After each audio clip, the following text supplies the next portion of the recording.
Are we You're live? you're live, Matt. So, All right, welcome to America This Week Live. I'm Matt Taibbi. and I'm Walter Kern. So, folks, when you see me wearing this costume, that means that I've been in my underwear and a t-shirt 5 minutes or less before the show started. So I was frantically writing an open letter to the New York Times, actually to the Columbia Journalism Review, to complain about the New York Times, which is going to be the subject of our discussion today. Walter, what are your feelings about the New York Times and their Pulitzers and how they look in light of all the stuff that's come out of late?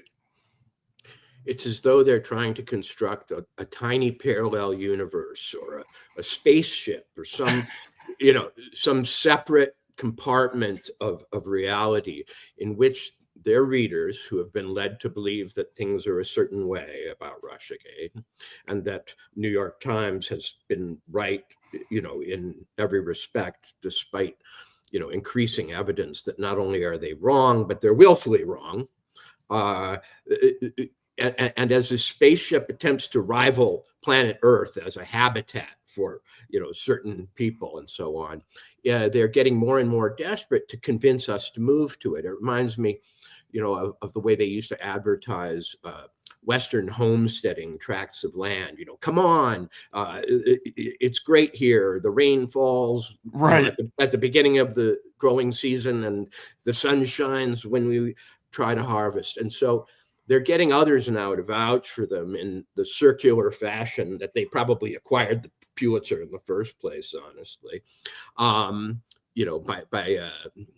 We'll get you later. We'll catch you later, Columbia Journalism Review. We're going to need a few. We're going to need a few backpats right now. It's getting rough.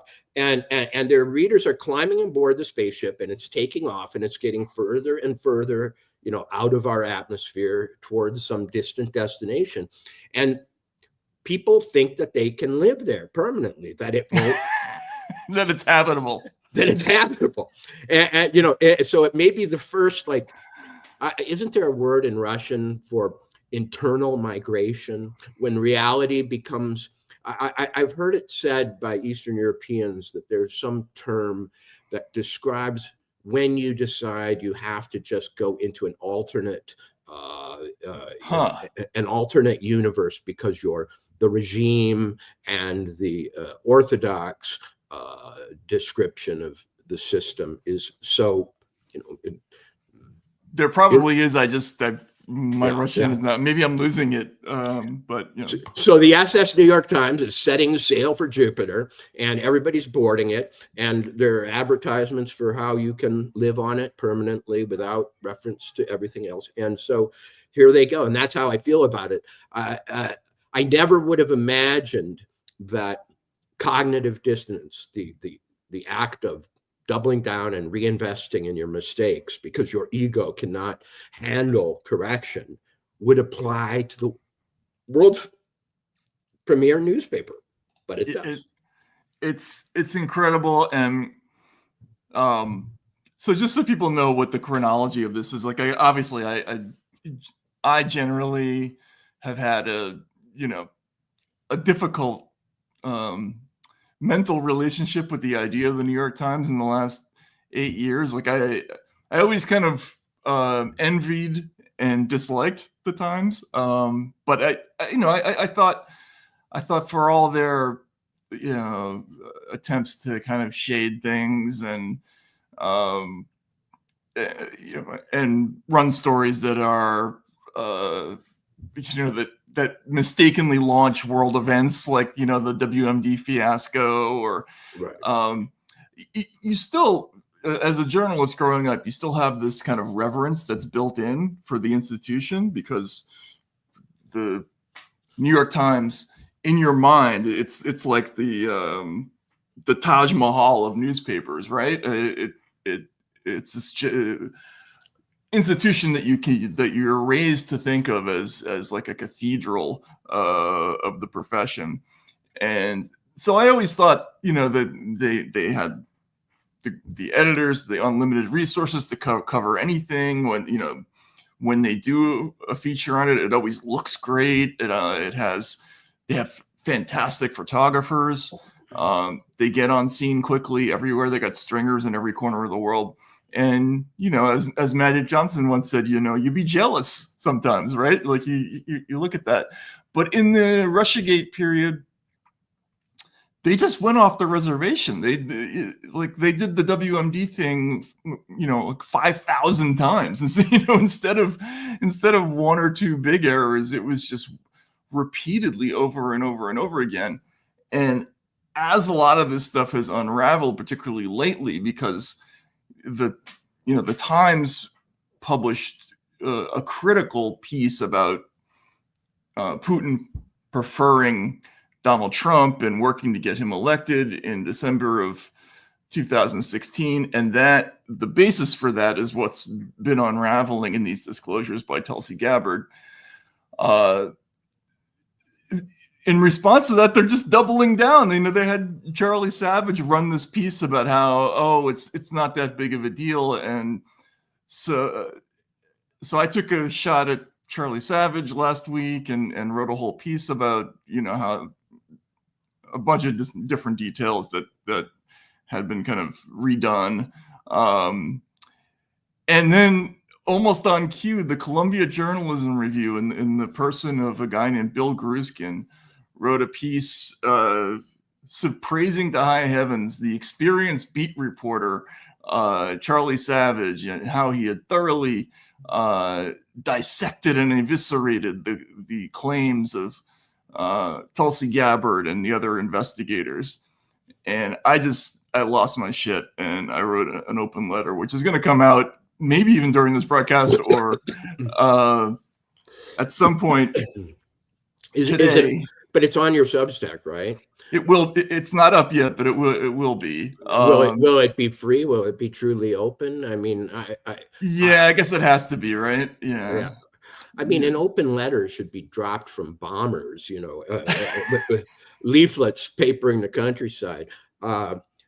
Here's my problem with them. I did not grow up in awe of the New York Times. I grew up in semi-awe of the St. Paul Pioneer Press. And so when I saw them, they looked just like a bigger, more expensive version of the St. Paul Pioneer Press. Right. I wrote for them over the years, and I was always grateful to do so, mostly book reviews and kind of essays, not hard news, and op-eds and so on.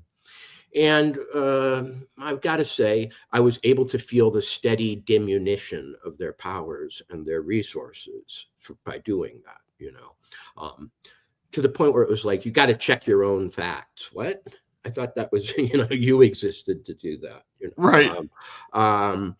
And I won't go through it. A lot of it's shop talk. But at this point, I really think it's, who do you trust, the New York Times or your lying eyes? Right. And they have gotten into a competitive and adversarial relationship with reality, especially when it applies to intelligence, the intelligence world, frankly. It's as though they have an open pipeline, or as open as anybody, maybe, the Washington Post too. And they are not going to sacrifice that for the facts. No, they won't. They will go down kicking and screaming. It's a little bit like God, I can't think of the sci-fi movie that's on my mind, but they will go hurtling into space, gasping for oxygen that is not there in the end of this movie. Well, there's a movie called Silent Running, in which Bruce Dern is tending a kind of Edenic garden that they hope will be able to reconstitute Earth or something somewhere, and that's, I think it's Silent Running. It's the New York Times thinking that somehow it can land on another planet and restart, American and Western civilization from there. So I thought, this would be a fun segment to go back and look, because people have forgotten just how bad this was, that the New York Times and the Washington Post collectively won a Pulitzer Prize for fucking up the biggest story in the world, and not just screwing it up, but even on the face of it, even if you didn't know the facts and all these stories were wrong, you would look at it and scratch your head and wonder, well, wait a minute, what exactly is the Pulitzer Prize winning element of this story? Because some of them don't even have any original reporting in them, which would seem to me to be a precondition for national reporting. But so we thought we'd go through some of these, but to start with, the most impactful story that the New York Times did on Russiagate was actually not one of its Pulitzer-winning stories. It was a story called Trump campaign aides had repeated contacts with Russian intelligence. And if you scroll down here, let's see who's on the byline. It's Apuzzo, Michael Schmidt, Mark Mazzetti, and here's the lead. Washington. Phone records and intercepted calls show that members of Donald J. Trump's 2016 presidential campaign and other Trump associates had repeated contacts with senior Russian intelligence officials in the year before the election, according to 4 current and former American officials. American law enforcement and intelligence agencies intercepted the communications around the same time they were discovering evidence that Russia was trying to disrupt the presidential election by hacking into the Democratic National Committee. So, Walter, if you saw this headline, would you say that that is a serious allegation? Oh, yeah. Incredibly serious. Right? I mean, I remember seeing this story and going, geez, really? Like high-level Russian intelligence? Yeah. You know, repeated. Let's also remember that the hack has yet to be established by any reporting that I find creditable, but forget that. Yeah, we can leave that aside for now. Yeah. Still, this is early 2017, February 14th, when normal people were celebrating Valentine's Day. And they are telling us, 3 weeks into Trump's first presidency, that, because remember, it's the timing that makes this a story. Exactly. This was the big wrong Russiagate story. But anyway, go ahead. Right. It's the beginning. You're 3 weeks in. The parties have barely broken up. The inauguration has barely taken place, and you're being told that the Trump campaign is in touch with whatever the name of the highest intelligence types are. They don't name them. They don't get. Do they get more specific than that later on in the story? They don't, but you'll see it says it starts with a few caveats in the third graph. The officials interviewed in recent weeks said that so far they had seen no evidence of such cooperation. But the key about this headline is that it moved the story a quantum leap forward, right? Because before that, this whole thing was about the conclusion that Putin aspired to help Trump. Then there was the story, the Steele dossier gets out, and there's a story that Russia has blackmail material on Trump, and there's the P-tape, and there's all that brouhaha.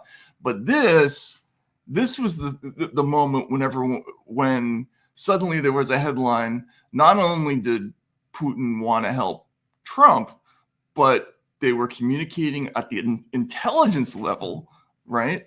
And this was right as everybody was diving into the Steele dossier and reading all that dreck, and which made this the dossier made this claim about a well-developed conspiracy of 5 years. Yeah, that's right. Now, the contacts with the high-level intelligence people would also suggest that they know who they are, that it's easy to find out, and that there was a relationship beforehand that goes back who knows how long. And I forget now what they used to establish their credibility around this assertion later in the piece. Well, we're going to be able to see that, fortunately, because the New York Times, and this is just, it's such an amazing story. They were so. Let's back up for a second, Walter. Did journalists ever get to be movie stars? Like, do they ever get to be the leading men and women of cinema? Do they ever get to see them? Seldom. They had with Woodward and Bernstein. Exactly. Yeah. And maybe they're vying to be that again here.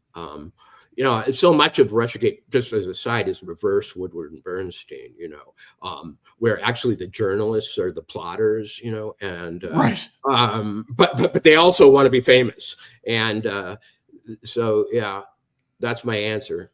Yeah. So, right.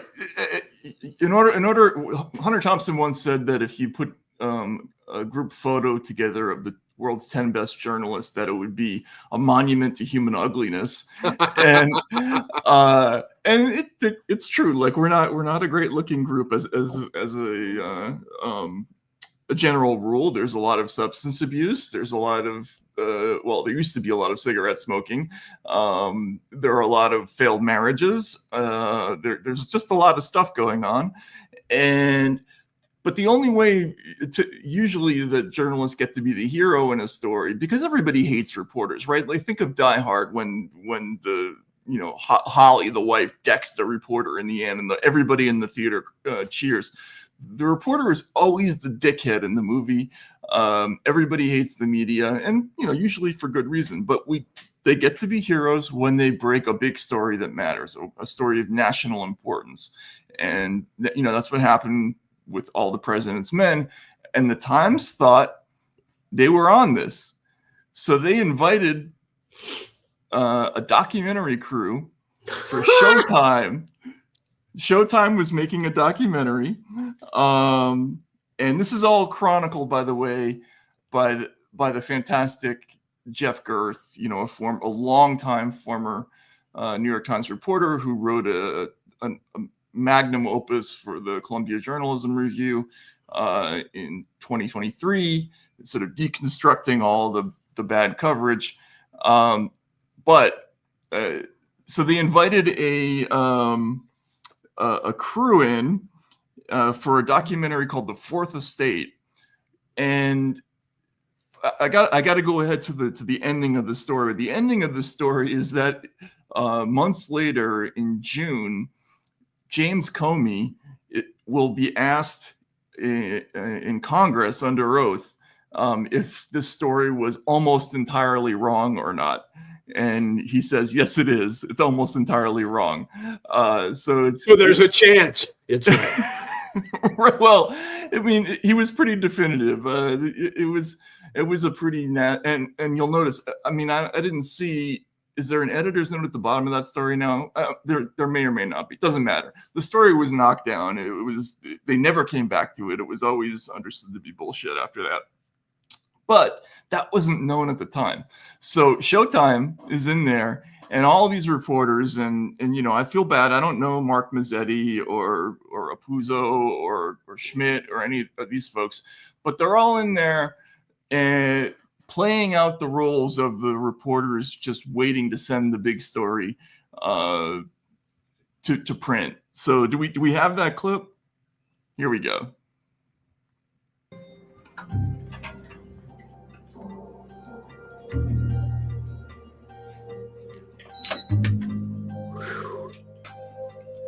Oh, God. Focused on Flynn and the phone calls, which happened after the election. You know, the Washington Post led on that. What? The Trump administration is still denying that there's any contacts whatsoever during the campaign. But we now know that there were fairly senior members of Russian intelligence service that were having conversations with members of Mr. Trump's campaign. Mark? Fairly senior. Okay. We now know.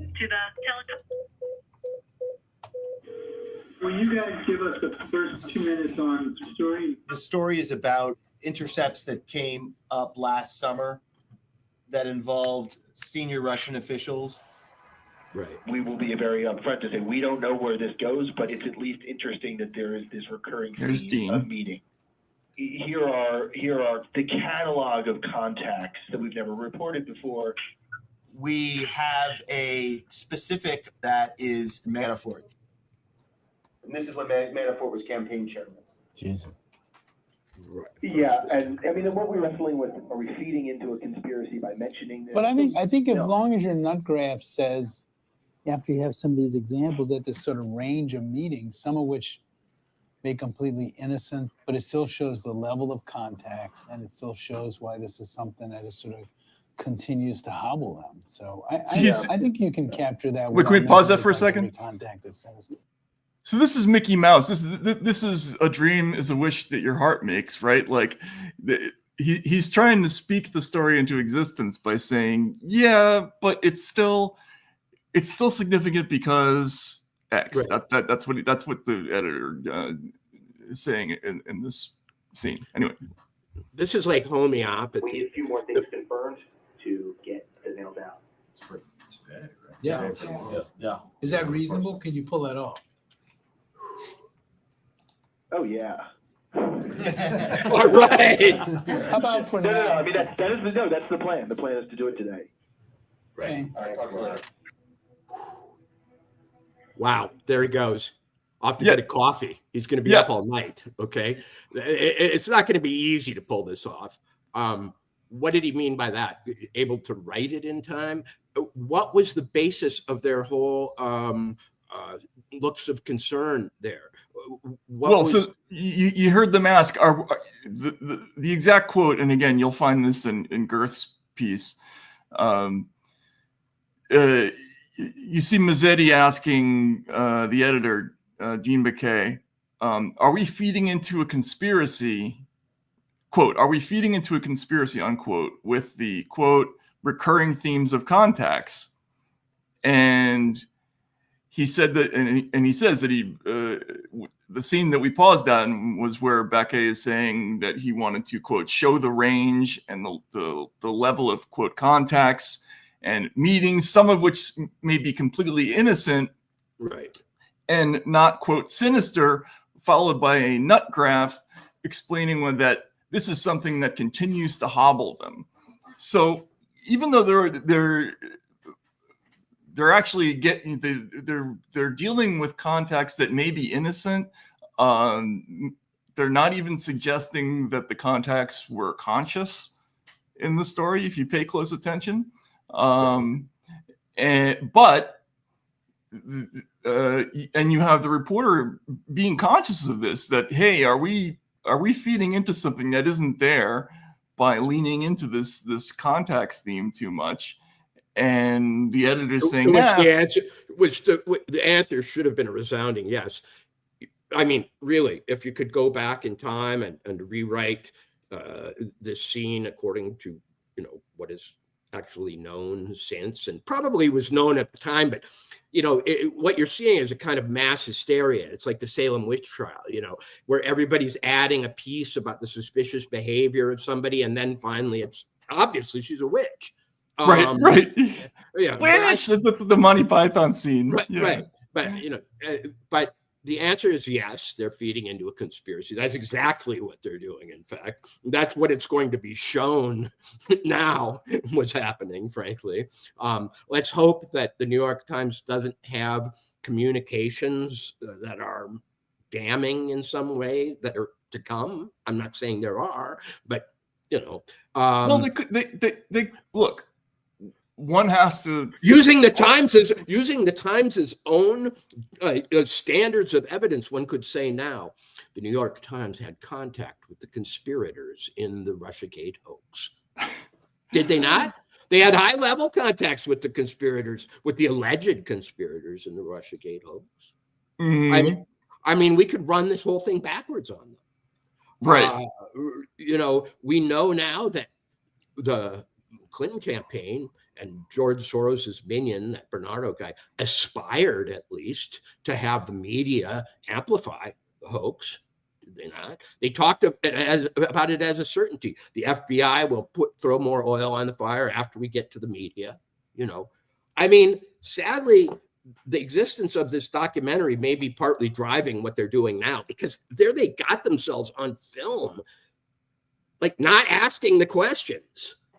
Oh, I know. And did we see the part in there where Elizabeth Buemiller is talking about Becket is saying it's the biggest story in years, and she says that there'll be hair on fire. Did we get that far with the video? No, I mean, Because we didn't see that. Can we go back? Is it possible? Because there's sort of like a touchdown dance moment. I think it's just after what we just watched. But so Matt, one of their problems might have been, if this is the original editorial meeting filmed as it happened and not a recreation, and I imagine it's the actual one. I don't think they have the skills to go back and recreate their meetings. The presence of that camera probably caused them to think and feel in a way that fed this group delusion. Who wanted to be on camera saying, you know, I think you're full of it, man. We're making a big fucking mistake. I'm scared. Yeah. I mean, I think anybody who's, I mean, I've never done a story like that before, like on that level, I wouldn't say. Right. But that's one where, you know, before you hit send on that one, I mean, what's the emotion that you're feeling when you're about to send that story? Terror, right? That's why they divided it up between all those people, so none of them would have the, you know what I mean? Like if it's just one reporter, they finally come running in and go, no, we can't wait, not me, you know. But when they divide it up between various people, they just each one freaks out a little, but not enough to call it back. Yeah, it's the pointing Spider-Man meme, right? Right. Yeah, he did it, right? But you can't have that. I mean, you have to be, you got to be terrified of what might come out. So, you know, they ran this story, and you can see them egging themselves on in this piece. And when Becket says it's the biggest story in years, he's actually right. It was the biggest story in years, but not in a good way. It was like their WMD stories with Judith Miller. And this was, you know, this was a critical piece that helped drive the mania that led to, you know, the Mueller report, all that stuff. And, you know, what was it based on? It doesn't appear that it was based on anything significant. And even they knew that you could read into the facts that they had in a way that was completely different, but they hyped it up because, you know, that was the mood of the day.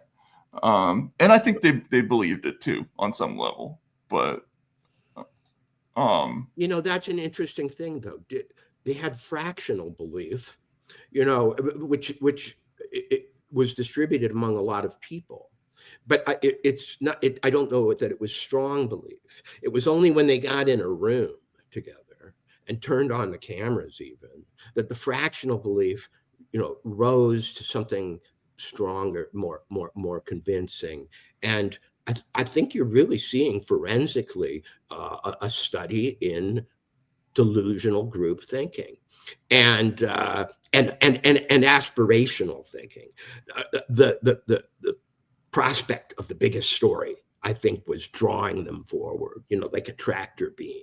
You know, they could already see the headline. They could already feel the aftermath. They already knew the power that this thing would happen if they could just somehow not make the facts fit it, but somehow spin what little they had into what they were sure they needed. Which is, I guess, I mean, it happens, but, you know, this is like trying to do that high wire act. We're going from one World Trade Center to the other, you know, like it's a long way down with a story this big to be messing around using techniques like that. Actually, can we see the number 2, the part 2 from Girth's CJR story? And the paragraph that starts, CNN quickly followed,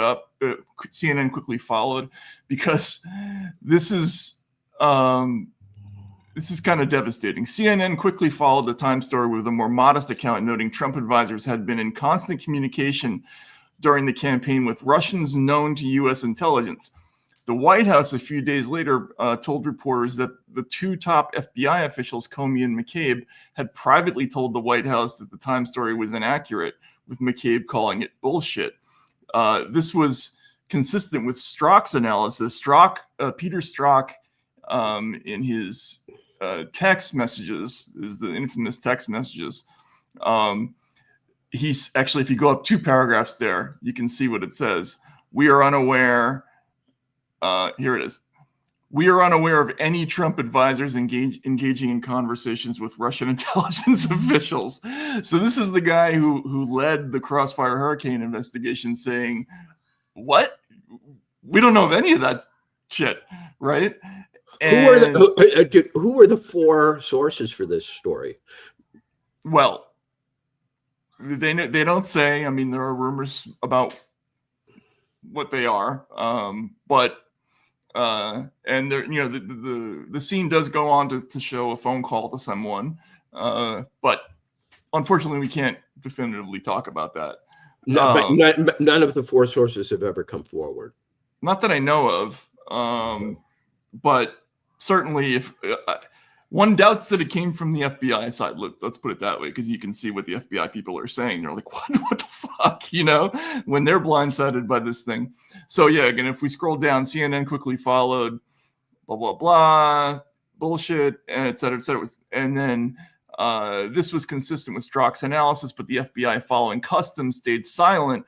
According to the Pool report for the White House, correspondents and a former government official, the White House had told the FBI it was getting crushed in the Times story, according to the Pool report, which most media outlets ignored. Strzok, in an interview, said his analysis was done for senior FBI leadership, including Comey, Andy, and Bill Priestap, to say there were problems there, blah, blah, blah. Anyway, point being that there were significant internal issues with this story, and the Times has a pretty decent relationship with the FBI. They ran a lot of stories with the FBI earlier that year, so very strange.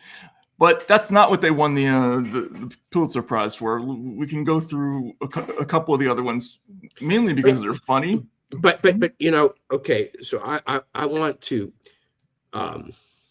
reaffirm a metaphor that I've used several times, and I'm just shocked that it hasn't caught on. I think it's the perfect one. It's that of the Champagne Tower, the Champagne Tower, the Champagne Tower of information. See, this story was the very top of the Champagne Tower.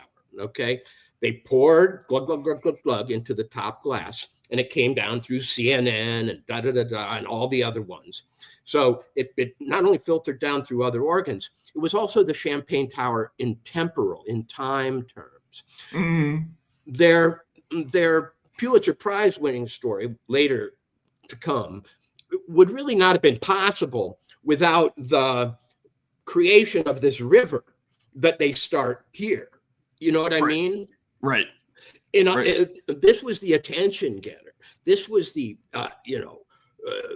credit sequence, as it were, where we see the murder that is going to then be investigated. And it's somewhere in the investigation that the Pulitzer Prize will come. But this is the fountainhead, the start of the Champagne Tower. And what I find amazing is there's no audit trail for a story like this. We don't, the 4 sources disappear. Right. The supposed names, if they ever knew them, of the high-level contacts disappear. Everything about it can't be traced now. And, I don't know if there is a possibility that in some legal proceeding you ever make people show their work. I mean, I'm not talking about giving up the names of sources, but just proving that there even were sources. Can you at least... You can't force somebody to divulge that, but these things do sometimes come out through other court proceedings from another direction. Sometimes it's somebody like Jeff who checks, every line, and finds every inconsistency and every problem. But sourcing is a sacred thing, right? Like, you can't force somebody to break the seal and tell and fess up as to who their sources are. It's a little like hedge funds, right? Like, there's no mechanism to make sure that they actually do trades at all in a hedge fund, right? Well, that's it. Yes, there's no way to even, and I think that's something the audience has to remember. There is so much of this profession that works on faith, that works on absolute faith. You don't give the sources, you don't give them up, but the presumption is that they exist. But because you can't give them up, you actually can't prove that they exist sometimes, a lot of the time. And so what I think we're objecting to this far down the line is how terribly abused this whole thing has been. Because not that they are lying about having them, but you start to wonder, were there actually 3? Were there 2? Were there 1? Was there one guy saying 3 people agree with me? I can't tell you who they are. Retrospectively, they're ruining the gosh darn profession because supposedly they are the people who practice it most stringently, even if incorrectly in their conclusions. Right. But I start to wonder. I have got to wonder. Yeah, and also we all know that there are like ways you can inflate your source count. So you really have one source, right, who comes from a certain place, and that person gives you the phone number of another person in his or her office, and now you got 2 sources. And because looking back, Matt, not that we should engage in this too seriously, but I'm having a hard time imagining who was in a position to do this, to be the source, and who wanted to. Well, that's not hard to figure out, I don't think. But they're saying they're inside intelligence, right? Yeah. Well, no, it was current and former American officials, I think was the. Okay. Hang on a second. It could be Hillary Clinton. Yeah. No, that one was. We'll come back to it, but it was for current and former or something, and it didn't specify the agency. And I remember this because I was trying to figure it out at the time.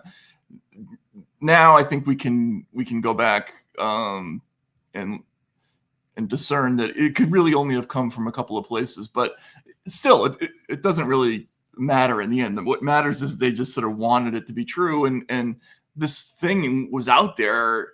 Like this gigantic, it was like a tree sticking out of your head. Like, you make a mistake that big and you can't just pretend that it didn't happen, which is what they did, and they just kept going. And anyway, so that's happened. It's out. This thing is out into the world, and they start reporting the story. Now, the Times won its Pulitzer with the Washington Post. It was a shared national reporting Pulitzer, which is interesting on a lot of levels. And I personally think the funniest one in the winning group didn't actually come from the Times. I think it came from the Washington Post.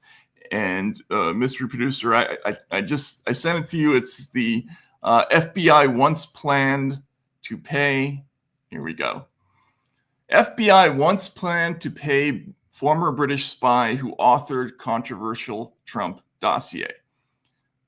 Remember, this is a part of the winning submission for the Pulitzer Prize for national reporting. Now, if we can scroll down, Tom Hamburger, Rosalind Helderman. The former British spy who authored a controversial dossier on behalf of Donald Trump's political opponents alleging ties between Trump and Russia reached an agreement with the FBI a few weeks before the election for the Bureau to pay him to continue his work, according to several people familiar with the arrangement. There you go again, right? It's that, how do you check this work? You can't, right? The agreement to compensate former MI6 agent Christopher Steele came as U.S. intelligence agencies reached a consensus that the Russians had interfered in the presidential election by orchestrating hacks of Democratic Party email accounts. Now, remember, one of the things we've just been learning in the last few weeks is that there was no consensus. There was all kinds of dissent in and out within the agencies. Some agencies refused to budge off certain positions. Even within the CIA, they had significant problems with this conclusion. Anyway, here comes the key graph. While Trump has derided the dossier as, quote, fake news compiled by his political opponents, the FBI's arrangement with Steele shows that the Bureau considered him credible and found his information, while unproved, to be worthy of further investigation. Has there ever been a half empty, half full exercise like this? Because when I read that headline now, I go, oh, they considered it, but they didn't do it. They considered it and they didn't do it. But back at this time, that they considered it at all is considered, vouching for it.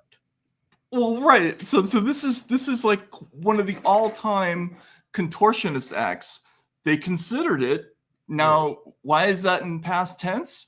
Well, they get to that in the next graph, sort of. Ultimately, but that's like saying, Sydney Sweeney once considered going on a date with me, right before not doing it. I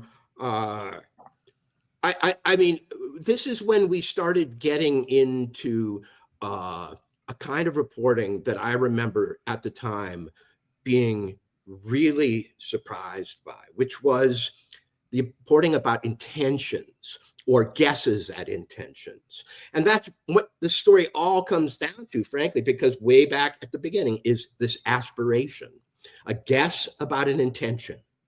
Right. Yes, exactly. And that's why, as you say, this is very difficult. So if you don't do this for a living, verbiage. You have to be paying attention to little tiny things in the language here. So it's the past tense in considered, right, is important, and then the word shows. The FBI's arrangement with Steele shows that the Bureau considered him credible and found his information, blah, blah, blah, to be worthy of further investigation. Now, they get into why it's past tense in the next line. But it also shows they didn't think that.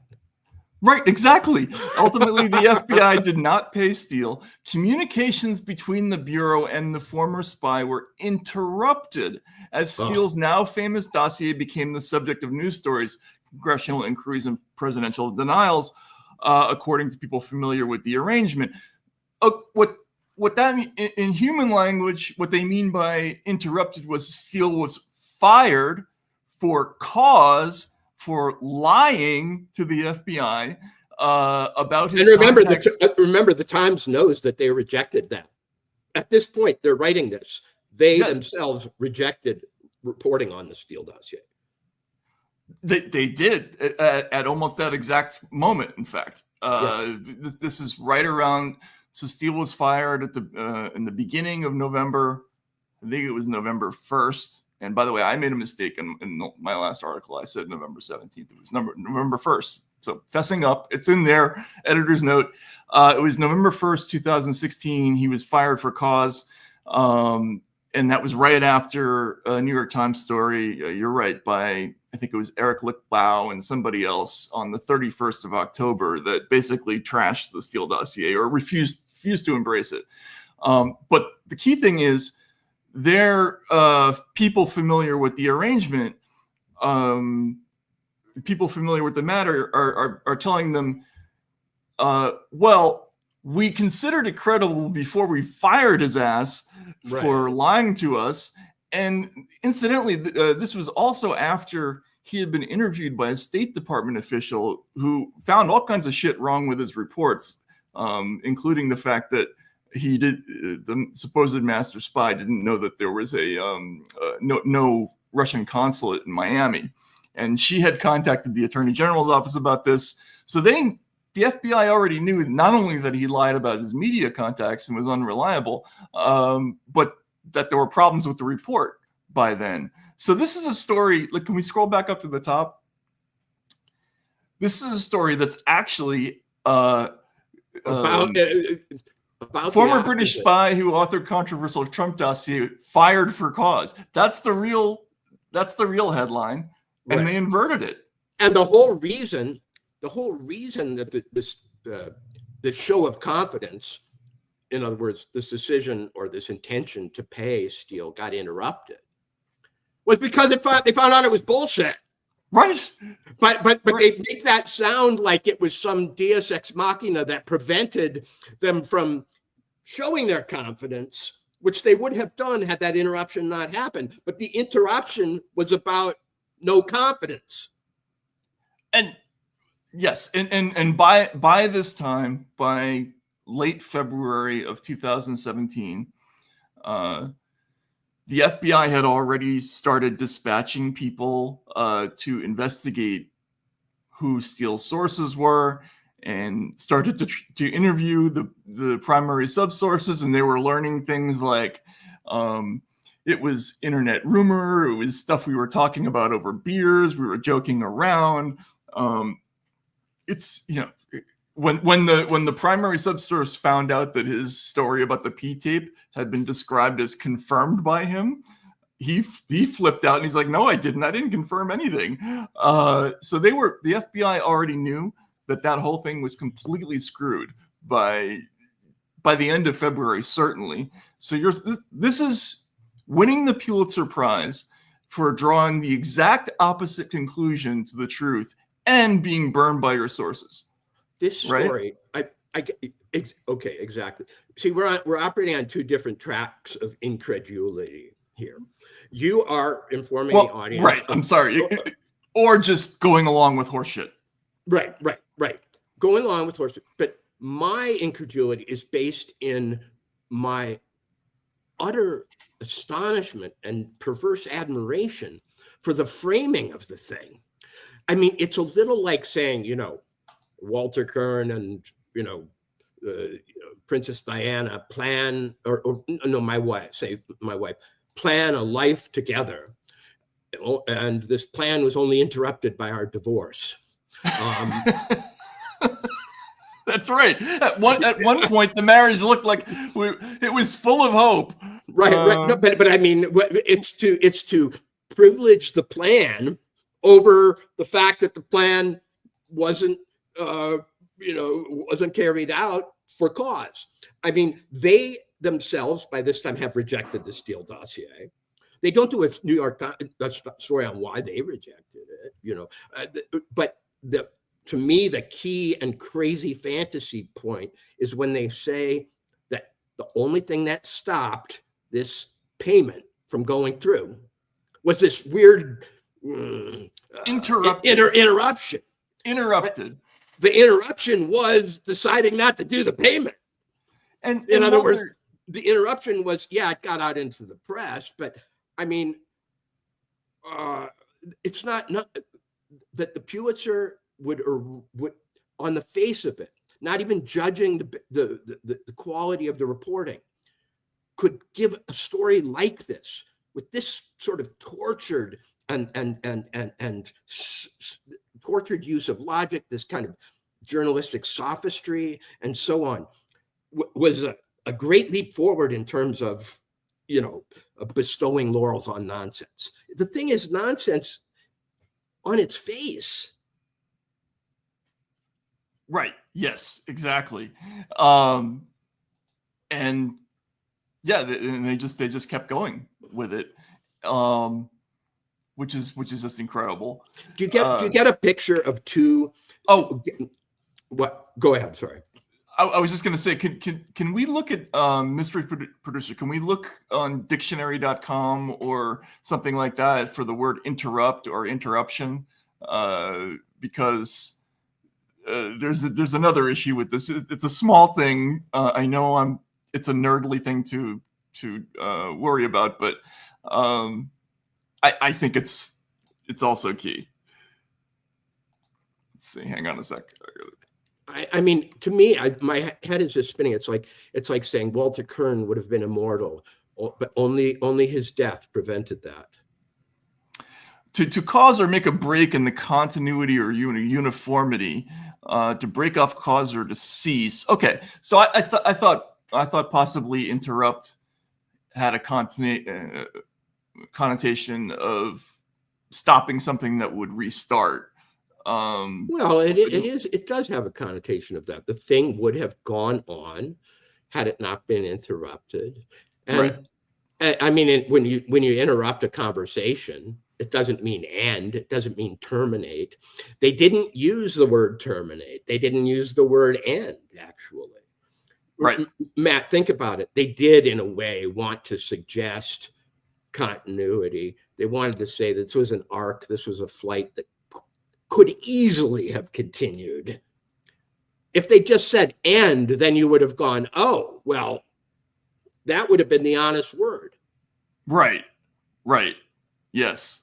All right.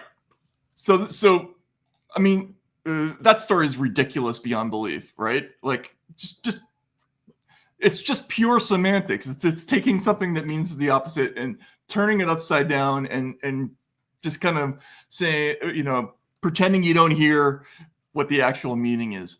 They did something far more serious in another story, and I wrote about this last week as well. But can we put up the Papadopoulos one? It's Trump admitted dismissal. Sorry, not that one. The unlikely source propelled Russian meddling inquiry.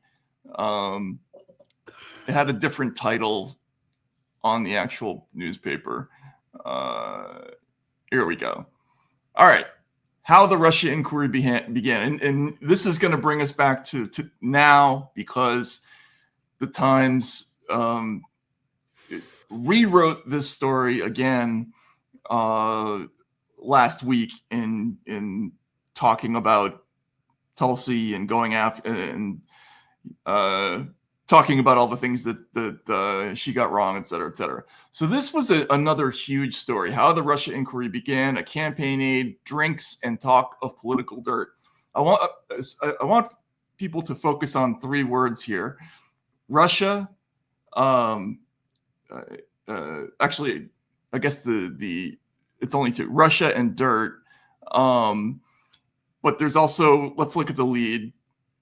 So that's George Papadopoulos. It's a picture of him. That's, you know, we're going to put this person at the center of the story. This person you never met before, we're going to make this person a celebrity. It's a big banner, A1 headline on the front page of the New York Times.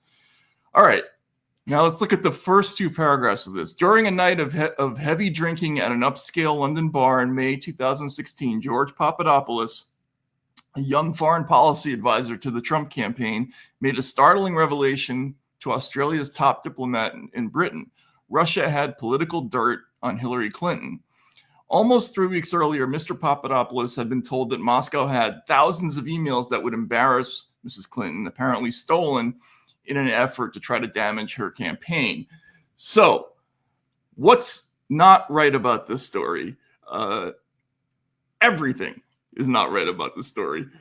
It subsequently comes out in an interview when the top Australia diplomat, this is a guy, Alexander Downer, when he's interviewed later on by, I think it's in the Durham investigation, he says that there is no talk of dirt.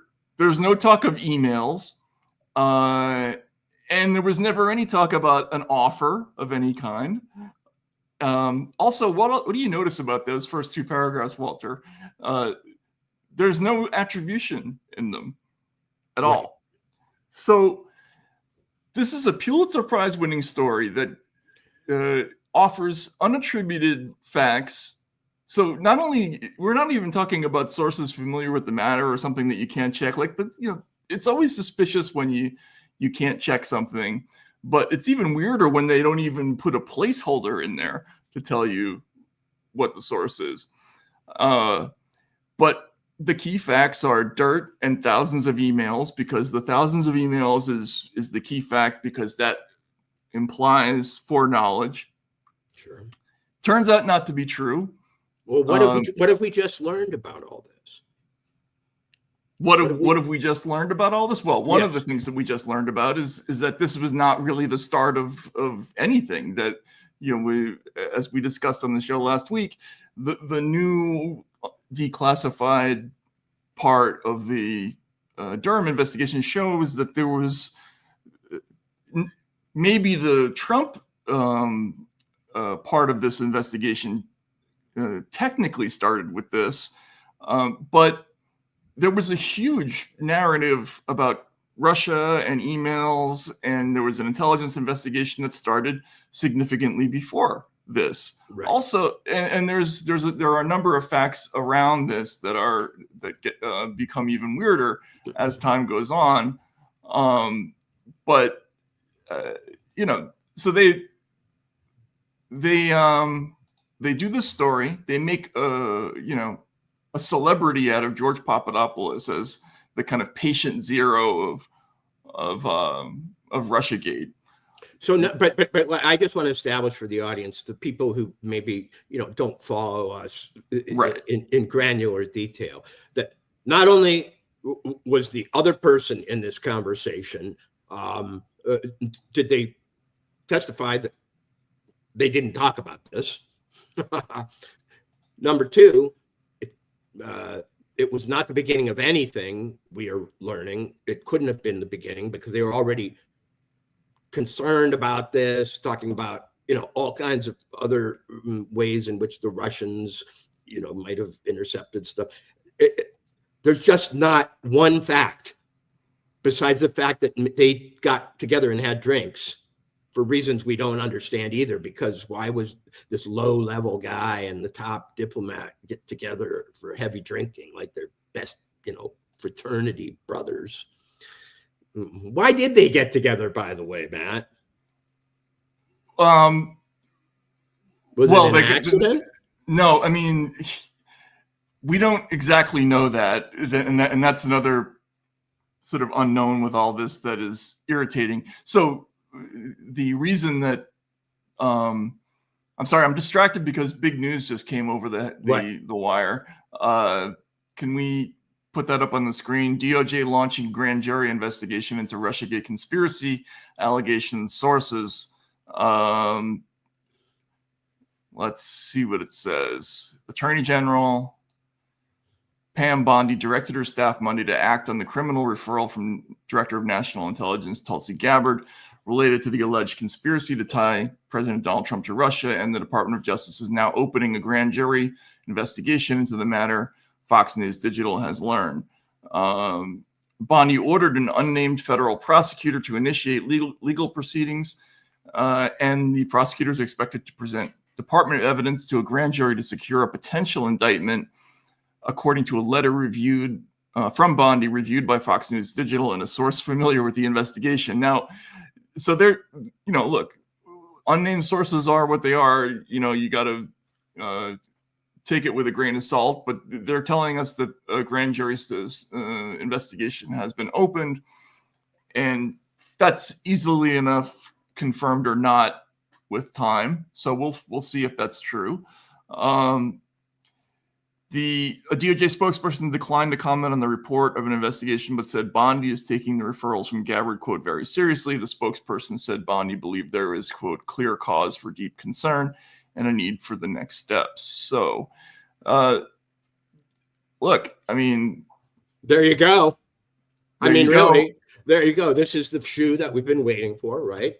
Is this all going to be just sort of, retrospective mud thrown at people like Brennan and so on, or could it lead to, all the people on Twitter, all the trolls? I'll believe it when somebody's, indicted. I'll believe it when somebody's arrested. I'll believe it when da da da da. Well, the necessary first step for all that is the seating of a grand jury, right? So it just happened. We are told, but we're told on a Monday, which means I would guess that this will be substantiated in some further fashion by Wednesday. Yeah, I mean, I should probably check my phone actually. Go ahead. But I don't have it in front of me. It's interesting on a couple of levels. Like the fact that it's not a special prosecutor is interesting because that was something that was being discussed. So they're going. We're also not told in what venue it's taking place. Not to what venue, and they're not telling us what crime they're investigating, or potential crime. So, that's interesting. Yeah. But look. Well, but this is back to the very beginning of the show. New York Times has a spaceship where its readers have been encouraged to board, and it's flying in this direction. And now the DOJ is flying in this direction. How can those both be true? I mean, the things that never happened are being investigated by a grand jury. Well, choose your fighter. I mean, in other words, we'll see. I mean, I don't think the Times is doing a very good job of preparing their readership for the possibility of indictments, even. So, yeah. Well, let's show them what they have written. I wrote a piece. Can we see the number 8? Well, actually, let's see Kash Patel's tweet too. Number 9. Let's do that first. This was Saturday in 2017, 2018. I proved the Steele dossier was fictitious intelligence weaponized by corrupt FBI officials to deceive a federal judge and unlawfully spy on then presidential candidate Trump's campaign, all paid for by his opponent. The media called me a liar. Now I'm the FBI director. So I think there's a little message in there, which is at the very end. Well, yeah. Go ahead, Walter. You want to read? Was it? Wait. Isn't there another? Isn't there another note? No. I saw one in which it seemed that he had sort of warned, or maybe it was from Bongino, that warned the New York Times specifically. It seemed. Well, he is basically. Maybe this FBI will release more docs directly from FBI headquarters so we can see who is lying. Wouldn't want to deprive the fake news of more bogus Pulitzers. Oh, okay, so that's the Post and the Times. Yeah. Yes, exactly. And is that the kind of thing? Like, do we necessarily want the FBI director kind of sending ominous messages over social media to newspapers?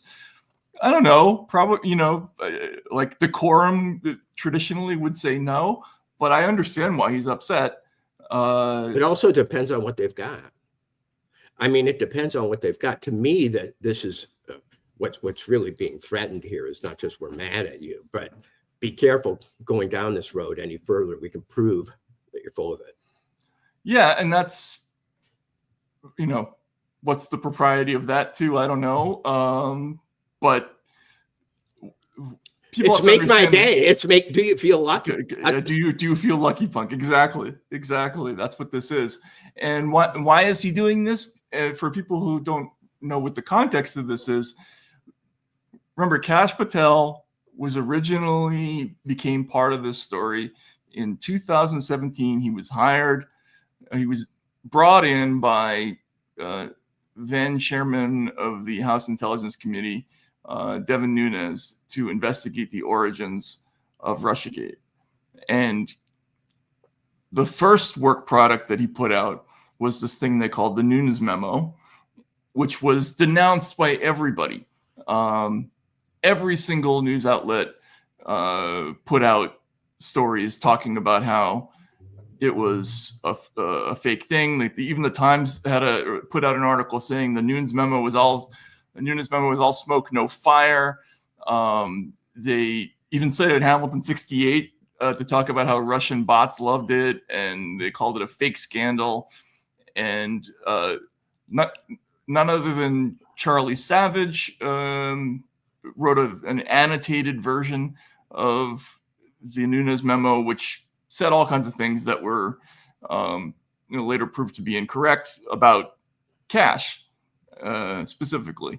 And I'm sure he's furious about that, right? And he was vindicated a year later. By the way, at this time, I was very unsure of this investigation and that memo. I didn't know whether he was over his skis or not with the FISA. The essence of the original Nunes memo is that the FBI had used the Steele dossier to get surveillance authority on the Trump campaign, and that this was an abuse of the FISA process and politicized law enforcement. And, you know, if on the surface, it's a similar story to Watergate. It's you know, the Watergate was about bugging the opposition party in a presidential campaign, and this was bugging the opposition party in a presidential campaign. You know, Right. Matt, can we stop there for a second? Because I think that is important for people to remember going forward. Since Watergate is the touchstone political scandal of, you know, the last 50 years or more, I guess now, right? 60 years.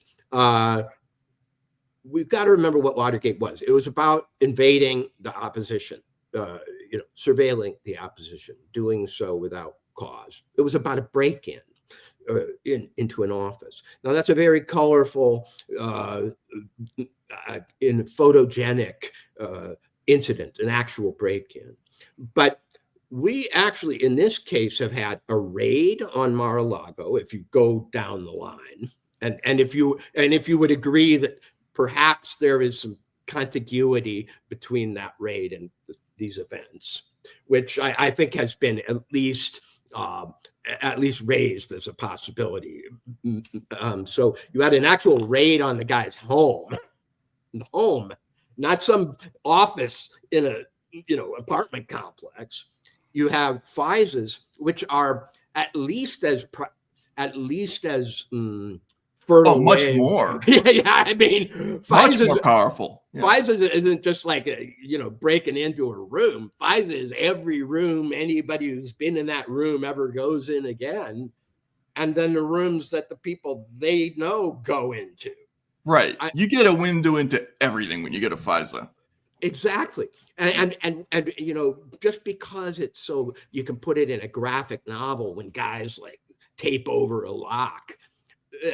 This is a scaled up version of that, but it's essentially the same infraction. Right. It's the same infraction.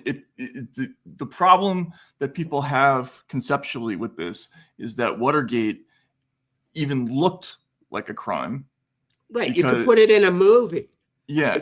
This is like, you'd have to show it in like kaleidoscopic effect. Like, how does a FISA go out through the phone lines and the internet and the web of connections, you know? And so the break-in here is so powerful, so almost cosmic, and involves so many people. But, you know, it's a little less cinematic. The Russia thing is the pretext for the legal, quote unquote, break-in. Right. And what we're finding out more and more is that pretext didn't really exist. It just didn't exist at all. It existed in the form of made up partisan political bullshit that people knew was bullshit and they were disagreeing about, and in which there was such disagreement that it was then covered up and investigated in ways so as to isolate and suppress the disagreement. Right. It even came to a point where people were like, this is bullshit. It looks like bullshit. Well, go back and do it again, so it doesn't look like bullshit. Yeah. And the fictitious nature of everything was so, there's so much absurdity in this story that I think that's another thing that people have a difficult time with is just how completely phony it was. So they got the FISA on a person named Carter Page, ultimately. But the original thought, the investigation was opened because of the person we were just looking at in that New York Times story, because of George Papadopoulos.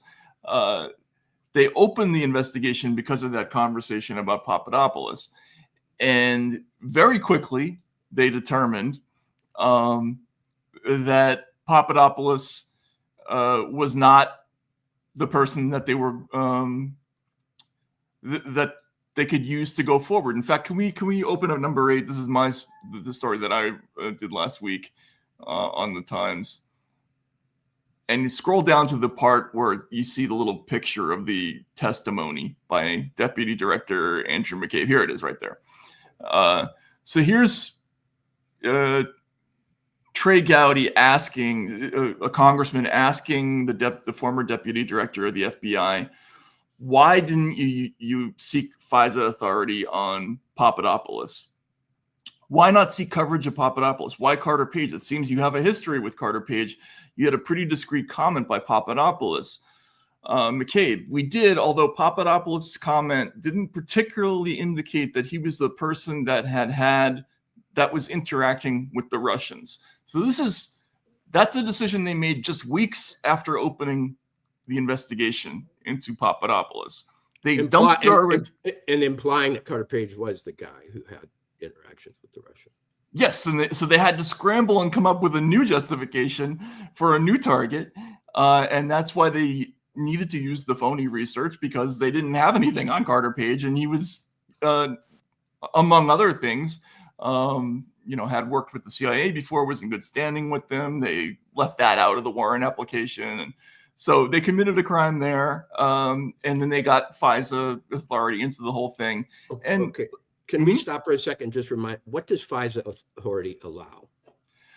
So you get access to all the communications of the person that you're targeting, plus all the people that are in contact with that person. And I believe it's a 2-hop warrant, so it's all the people that are in contact with those people as well. So you can just radiate it.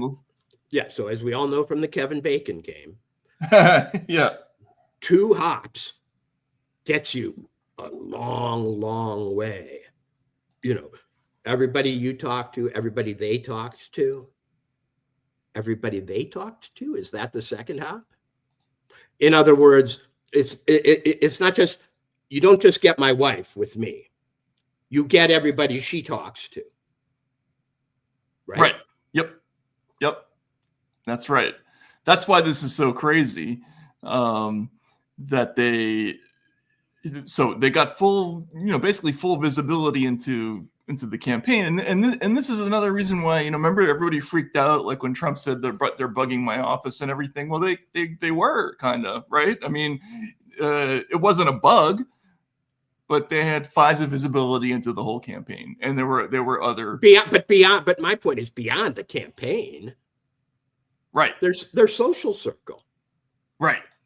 Everything. I mean, in other words, my point here is I want the audience to understand what the awesome and formidable and almost unquantifiable power of a FISA is.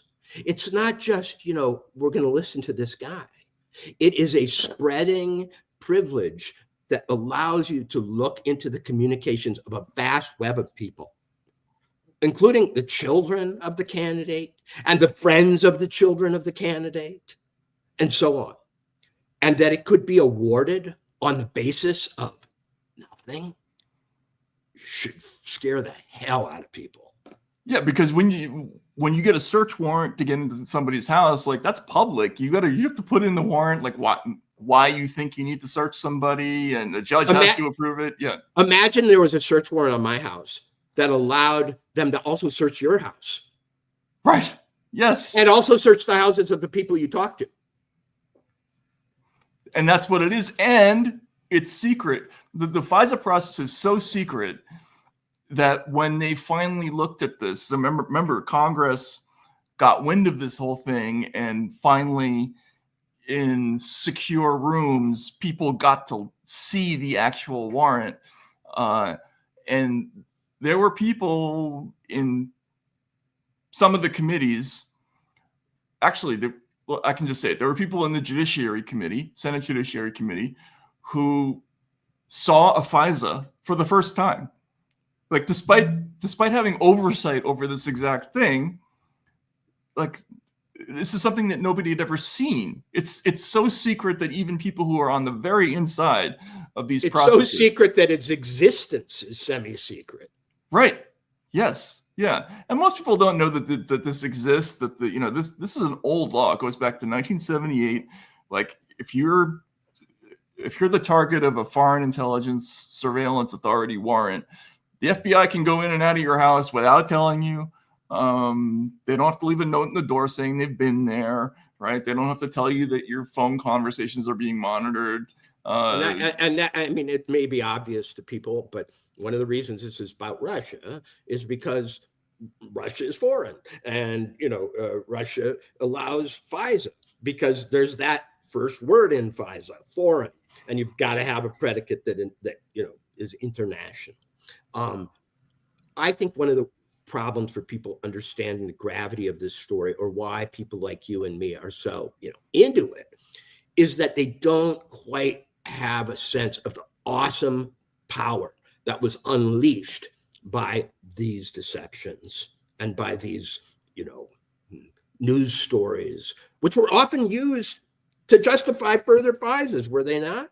Yeah, so that was part of the original corruption, is that in order to bolster the credibility of the Steele dossier, they used a news story about Steele where Steele was the main source.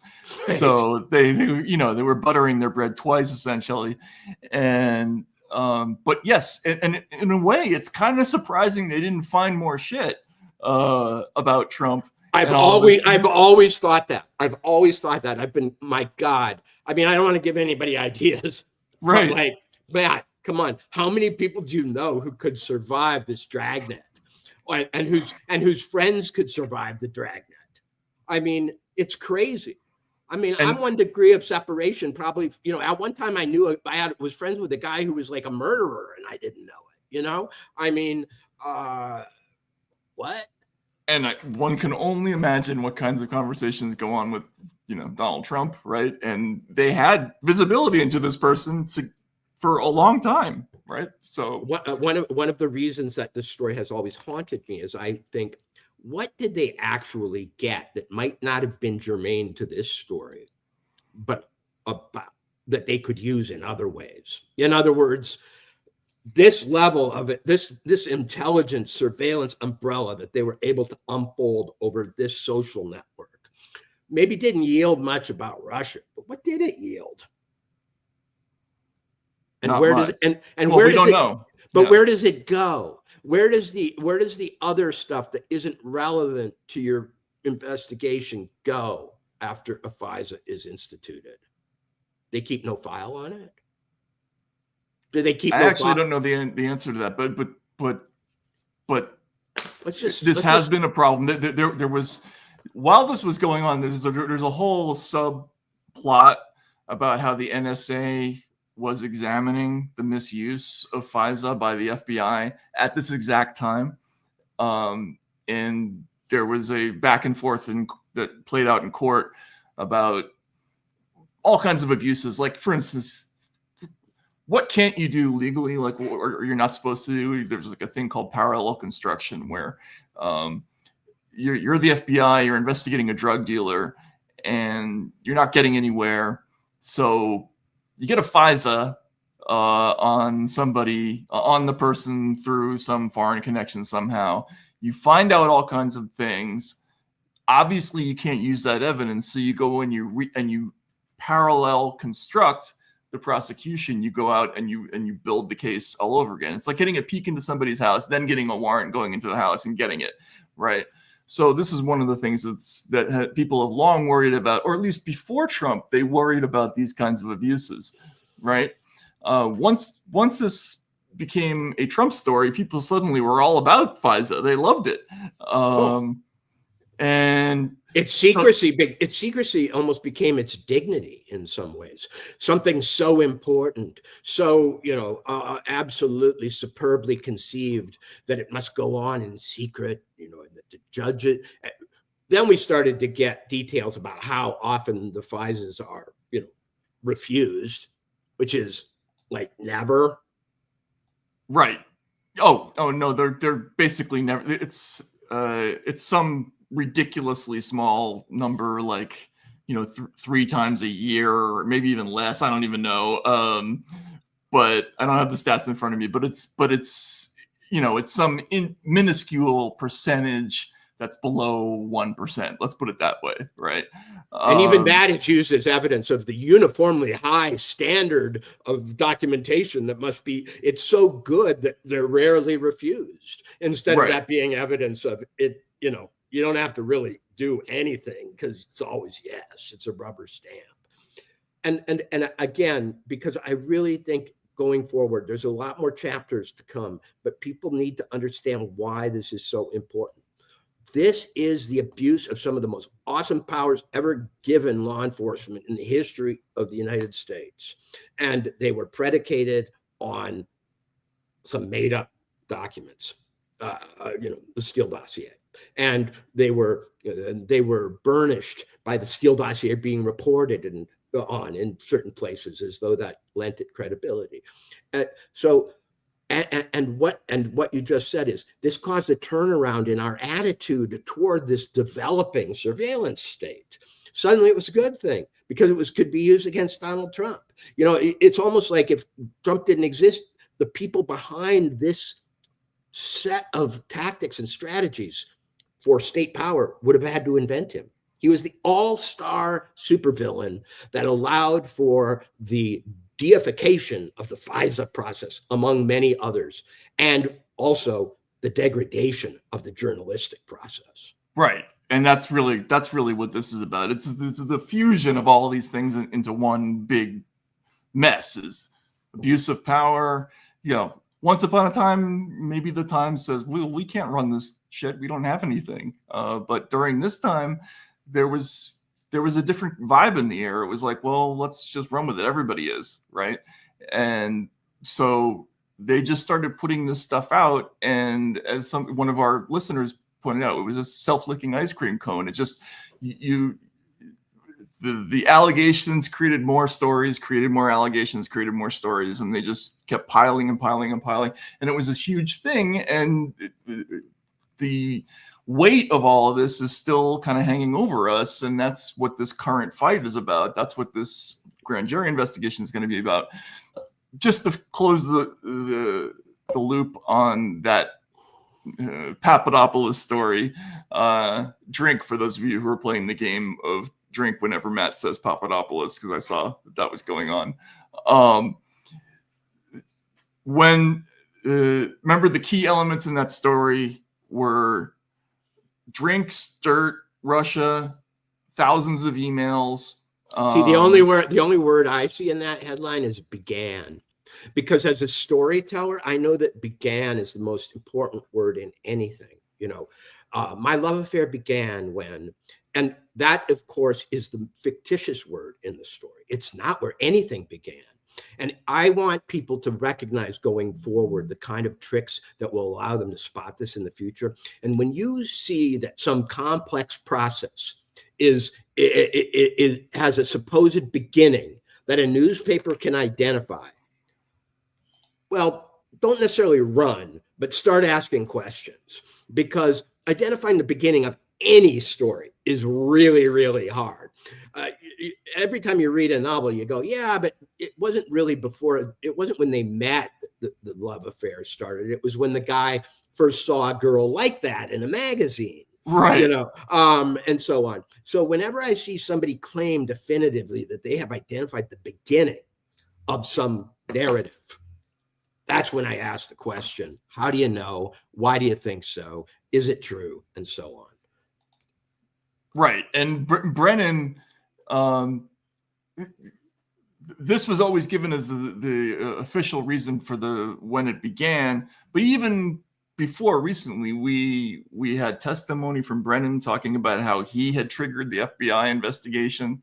So there was this contradiction, that it wasn't that that conversation with this Australian that started it. The CIA was saying something different. So even back then, they should have known that this whole thing was hazy, that they shouldn't have definitively said that it was the beginning, blah, blah, blah. However, they're still sticking to this story to this day. So just last week, can we see number 7? This is the new New York Times piece. And even the is that it? No, that's not it. That's we need the new one. I'm sorry.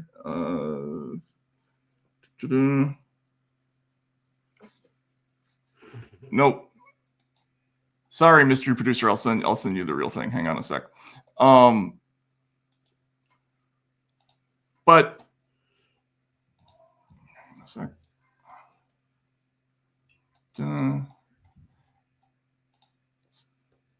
So they did a the New York Times did a story about how all this Tulsi Gabbard stuff and is nonsense, and it's a nothing burger, blah blah, the same thing they've always done. Oh God, it's the same thing. All right, I've given you the wrong story. I apologize. Let's see, where can we find it? Anyway, well, I can just read it out. So here's how they rewrote. There's a news story about all this stuff, and it has a big Kremlin on it, which is irritating in itself because the Kremlin may not even have been part of the picture in this story. But anyway, put a Kremlin on it. Yeah. that remember, the Portlandia, put a bird on it. Right. Yeah. The New York Times, put a Kremlin on it. Put a Kremlin on it. That'll solve the problem. So now the new rewriting of that story goes as follows. In reality, the FBI opened its investigation based on a lead it received from the Australian government in late July 2016, after WikiLeaks released Democratic emails stolen by Russian hackers and disrupted the Democratic Convention. The tip involved a Trump campaign advisor suggesting, before the hacking had become public, that the campaign had received outreach from Russia and knew what it would do. Disrupted the convention. We now have in the annex that before the convention they were planning on this. Oh, yes, right, exactly. But look at all the elements that are now missing. There's no dirt. There's no thousands of emails. Not that Papadopoulos. They don't even use the name Papadopoulos. They don't use the name Alexander Downer. They don't mention drinks. Well, the next one that may go is stolen by Russian hackers. Because as I said, that has yet to be proved. That was based on CrowdStrike, wasn't not saying that they'd done an analysis of it, not the FBI, right? Because the FBI farmed out to CrowdStrike, a private company that's so good it managed to shut down all the air travel in America about a year ago with a mistake. But and which I believe a representative of CrowdStrike has testified that they really don't know if Russia hacked it. They've never been able to. I think I'm right here. They've never been able to state with confidence before any authoritative body that they know. Yeah, the CrowdStrike CEO Sean Henry testified and again, this is another frustrating part of the story, is that this only came out years later. It was a closed door testimony. The transcripts were only released after a long period of time, and he testified that he couldn't say with any confidence that a hack had even taken place. Right, and he's the only one who's examined the evidence. Right. So the only person that has examined the evidence of a hack of a Russian hack of the DNC has said that they can't say that it happened. But the New York Times continues to insert that detail as though it is established. They just did it right there. Right. To this day. Yep. And again, if you look at that rewriting, all the elements are gone. There's no more dirt, no more emails. But you notice how they put emails in the paragraph, but it's just a different context. Now it's WikiLeaks released the emails instead of but right. But WikiLeaks released Democratic emails stolen by Russian hackers. They're still hanging their hat on that. Well, right, but the connotation previously was that the Trump aide had foreknowledge of thousands of emails. No, I realize they've fallen back, but even what they've fallen back to is not substantiated. Right. Yeah, exactly. WikiLeaks disputes that. Yep. And CrowdStrike, who analyzed it, disputes that. But the New York Times still knows it to be true somehow.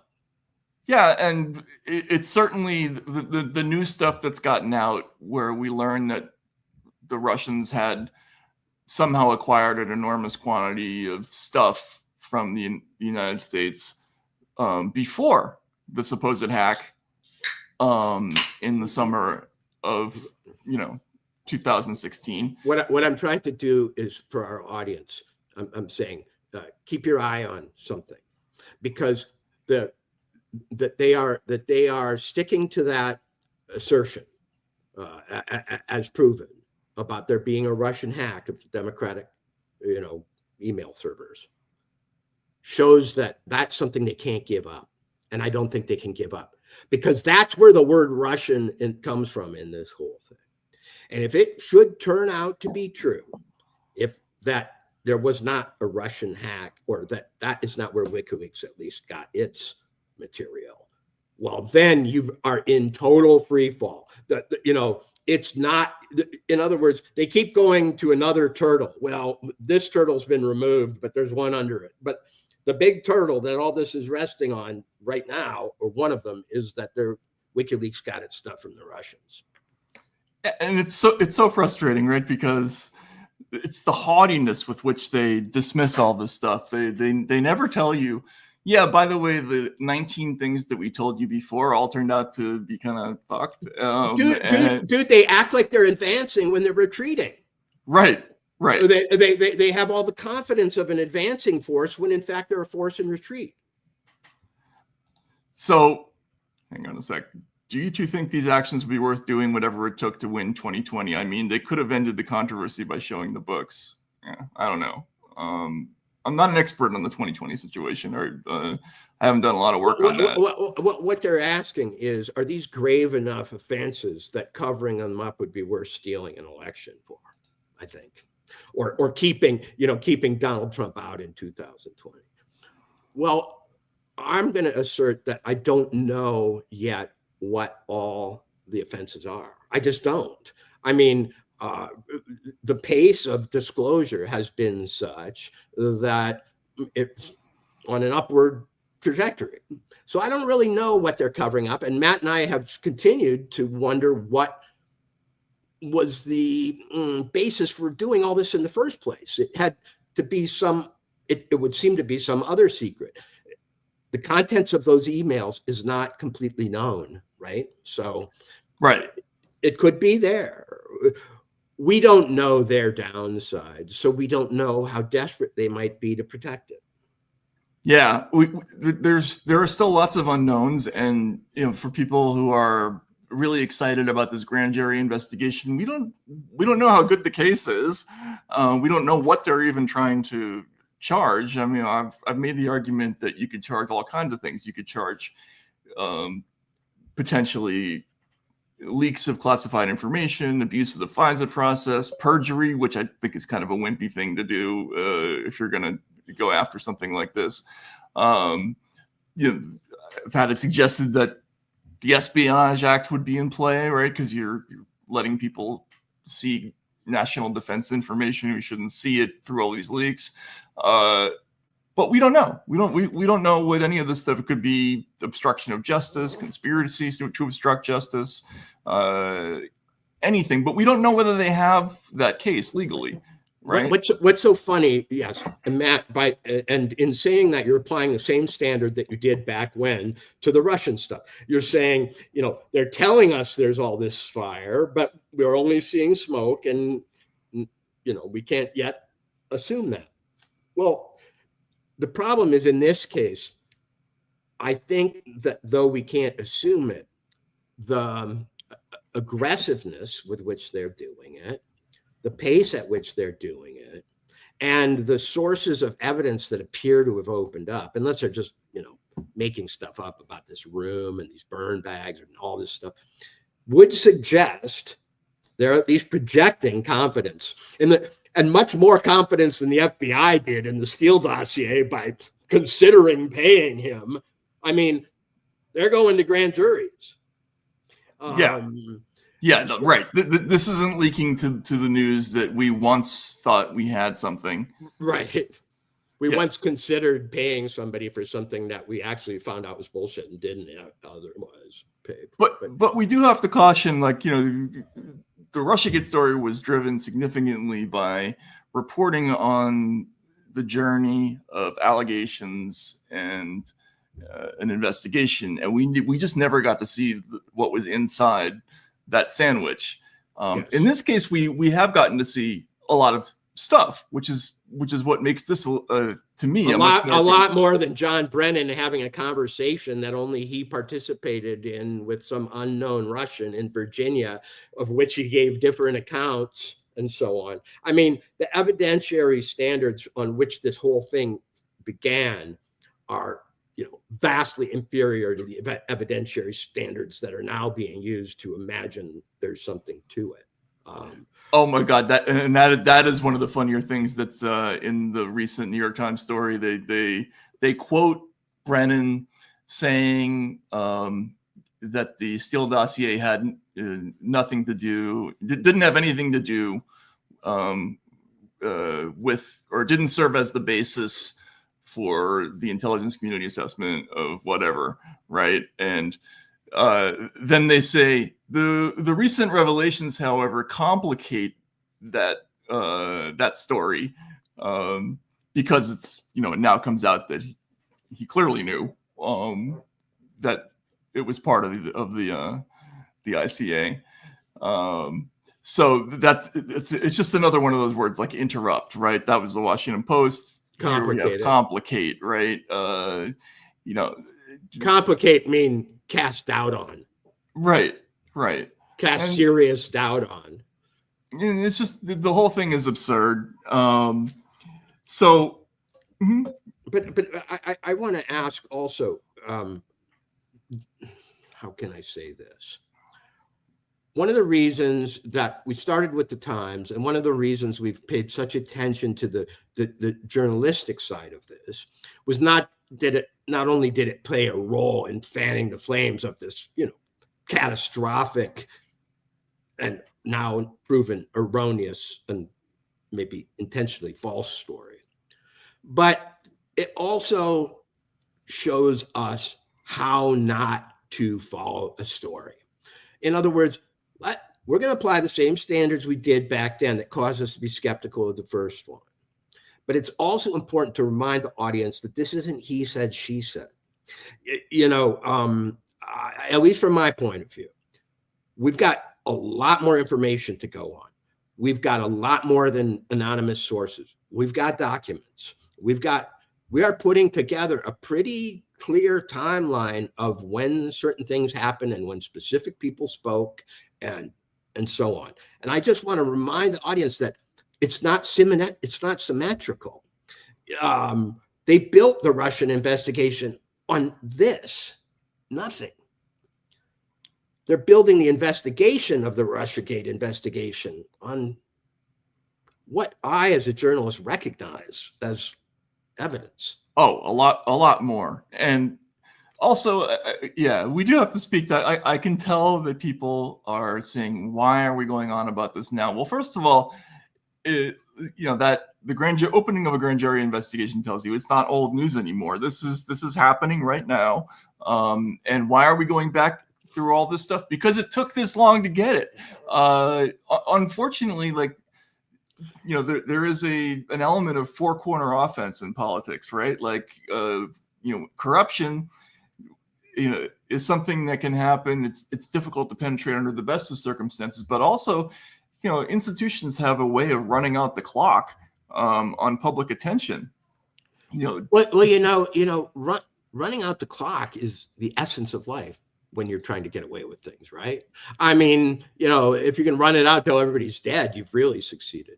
But can we play that Obama interview? Because to me, it demonstrates more than anything why this is an important story. Because if you frame this interview in terms of what President Obama knew at the time, and then you look at what he says, it's one of the most startling exhibits of press complicity I mean, look at how Steve Inskeep acts during this thing, and the way he affirms things. We also know that Obama knows specifically at this point that what he's saying is not true. Right. So, yeah, and remember, this is just a week after he's ordered the new assessment. So let's hear what he has to say. Did the Russian hack of the Democratic National Committee and other targets actually affect the results of the election in your view? There's no doubt that it contributed to an atmosphere in which the only focus for weeks at a time, months at a time, were Hillary's emails, the Clinton Foundation, political gossip surrounding the DNC, and that whole swirl that ended up dominating the news meant that, number one, issues weren't talked about a lot in the coverage. Huge policy differences were not debated and vetted. Elections can always turn out differently. You never know which factors are going to make a difference. But I have no doubt that it had some impact. Everyone now acting surprised by the CIA assessment that this was done purposely to improve Trump's chances. And my only point was that shouldn't be treated as a blockbuster because that was the worst kept secret in this town. Everybody understood that. It was reported on. It's a pretty clear inference it was reported that people on. would draw and did draw that this was helping the Trump campaign and it was hurting the Hillary campaign. The president-elect has been very honest about his admiration for Putin and that he hopes to forge a more cooperative relationship with him and focus on the threat of Islamic terrorism. Then my only point was we shouldn't now suddenly act as if this is a huge revelation. Every intelligence agency in the federal government arrived at a consensus that the Russians had hacked the DNC, and the information that was now being released was as a consequence of a decision by Russian intelligence and Russian officials at the highest levels. So what the CIA is now assessing, which was it was done purposefully to tilt the election in the direction of a particular candidate, shouldn't be a surprise to anybody, and in fact isn't a surprise to anybody. What? Dude. You had something you wanted to add. When we're discussing the issue of the Russia hack, I think it is worth noting that when it comes to the motivations of the Russians. Okay, for a sec. That. Walter, can you hear? Yeah. Yep. Yeah. So, first of all, I think it's significant that he struggled much in this interview. He left the room and came back to revise his earlier statements. Did he really? I didn't know that. It just came on the screen. Okay. I missed that. Go back. Go back. There was an intermission. When it comes to the motivations of when the screen the goes Russians. black. Wait, let's go back a little farther. Sorry, folks.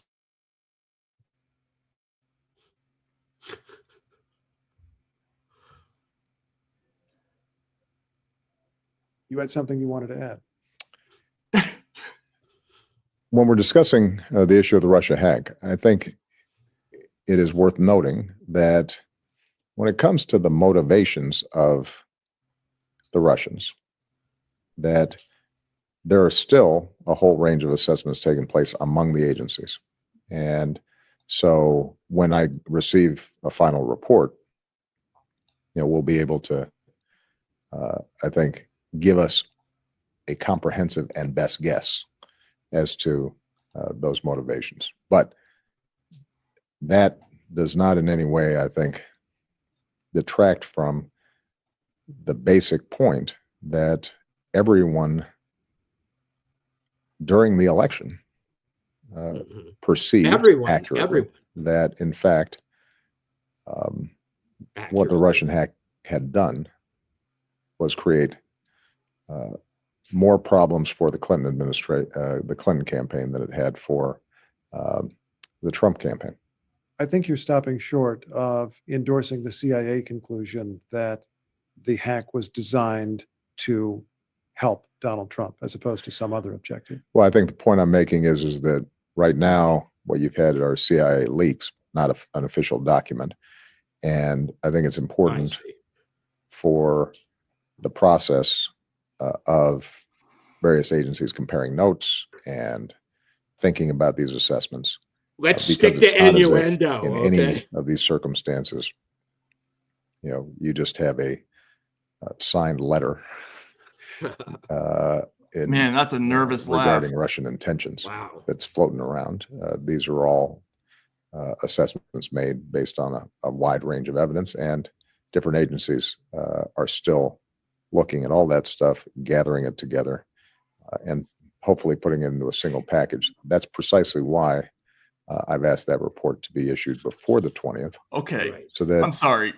That was incredibly damning. I never saw that. How did I not see that that interview? I was sitting last night slack-jawed watching this thing. I mean, so he comes out like gangbusters, gives the full-throated, everybody knew it. The reason it's true is because everybody knew it. Right. But we're still assessing it, even though everybody knew it. Everybody knows it. Of course it's true. It's the worst kept secret in this city. Everybody knows. Shouldn't act like it's a surprise. So he does that, and remember, he's a lawyer and a good one, right? From what I understand. Mm-hmm. Gives this interview, leaves, goes, "Oh shit, I overspoke," right? Right. Goes back in, tries to stand back from what he just said, gives another version where all we have are leaks.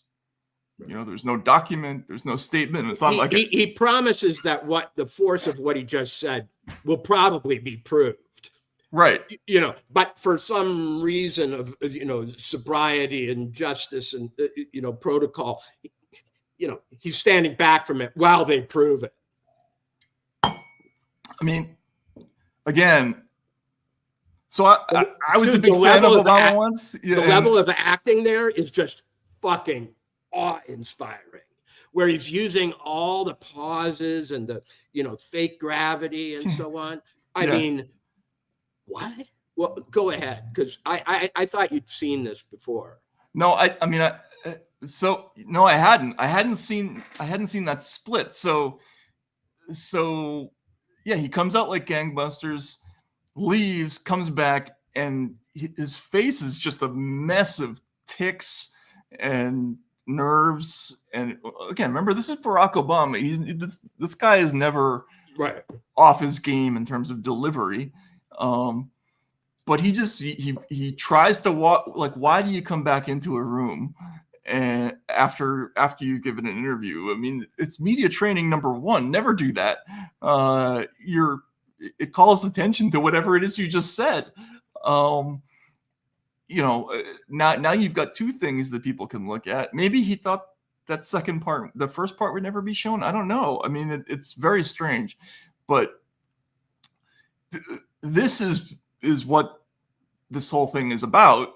Right. Is what the hell happened in that week, and why did Obama, who we know to be extremely cautious as a political strategist. I think he was very much underestimated early in his career. He does game things out into the future a lot.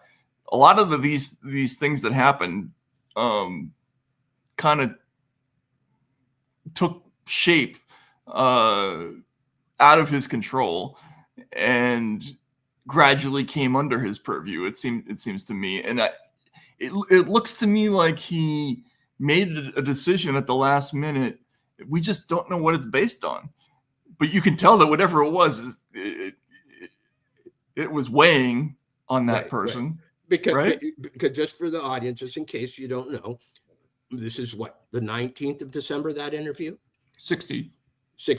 1 week before, he had rejected basically, an assessment of this whole Russian interference thing as insufficiently damning, and made them go back to find it, to make it damning. In other words, go ahead. He had, single-handedly or with his closest advisors, actually rejected the news that it wasn't that bad, and said, basically, go back and do it again. And they already had the conclusion that night. I mean, and this is one of the things that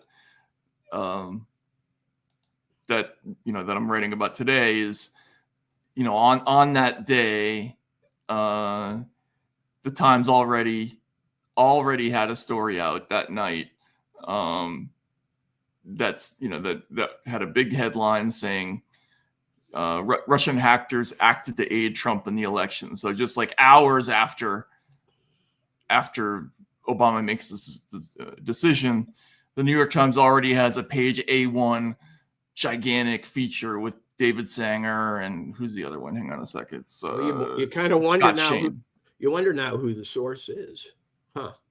I mean, what's the shortest distance between Obama and the New York Times? I'm not saying this proves it, but someone very close to him got instantaneous news to the New York Times. I mean, take out the time it takes to put a story, together, write it, and get it in print, and it happens almost the moment those guys leave the room. Or, what I mean? Yeah, it's at the speed of life. It happens, right. And I'm just going to read the lead to this because it's amazing. American intelligence agencies have concluded with high confidence that Russia acted covertly in the latter stages of the presidential campaign to harm Hillary Clinton's chances and promote Donald J. Trump, according to senior administration officials. Who's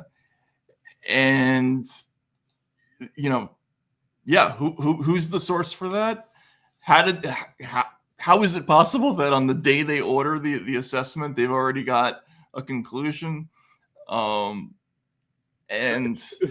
they've already reported the conclusion, right? And they've already written up the reporting of the conclusion. I mean, dude, it was the world's fastest investigation. It was a non-investigation. It was an order. It was a conclusion without an investigation. Let's be realistic and not facetious. Right. Yeah. And that flew in the face of evidence that had already been presented. And this is, again, with the people, it's such a weedsy story that people are going to roll their eyes at this, but it touches the person you just saw, and that's one of the reasons it's important. Right. Well, clearly, Obama is intimately involved with this caper, and but there's still a mystery what exactly happened. So we got to find out. But I just think this is a moment where we have to reflect on. People are rolling their eyes. Why now? Why go back to all this? Because it took this fucking long. And if we don't do it, nobody else is going to do it. Like we have to keep this thing alive.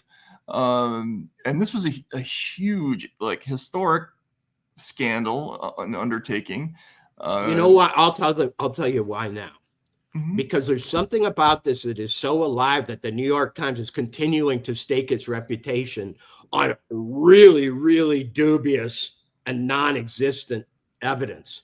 So there's something that the New York Times thinks isn't so over with about all this. They feel that it's actually necessary to continue stretching their paper thin reputation to the breaking point over it. Yeah, it's an existential matter for them, and I think for a lot of people, I think this is a this is a sort of breaking point type of story. And the press, I don't think they're going to survive this story. I think a lot of these companies will never come back. We know that there are in history a lot of news outlets that just are no longer, they rise to prominence, then they fade. And I think this is, we're looking at the end of some significant news organizations if they keep clinging, if they keep wrapping their arms around this thing, because the only thing you can do is you got to admit it when you get beat. And they, there's an important element to this where if your sources lie to you, you should be mad. And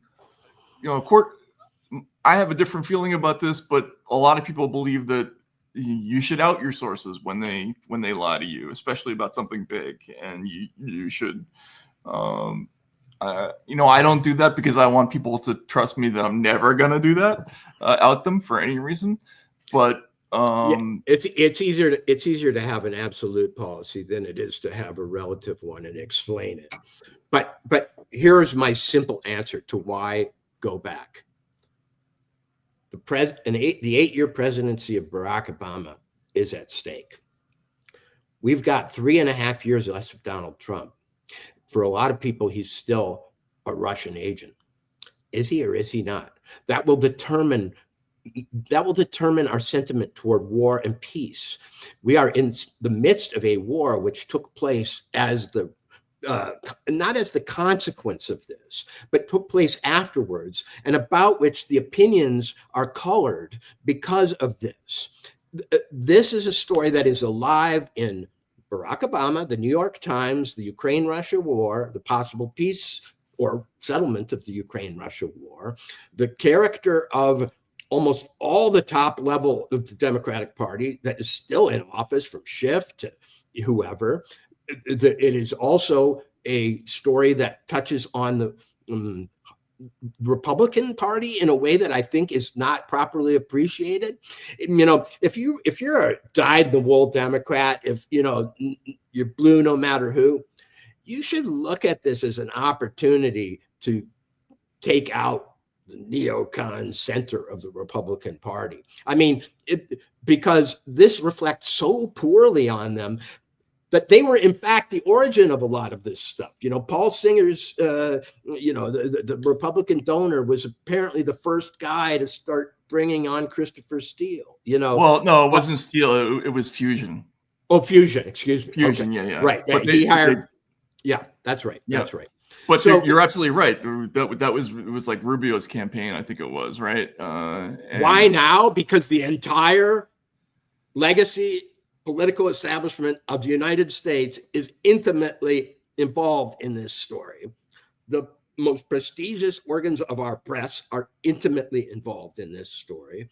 A former president and secretary of state, and then her husband, a former president, are involved in this story. What isn't? Yeah, and all of this pressure, you're going to get all this pressure from trolls, from the media, from everybody. Like, look away. It's a nothing burger. Who cares, right?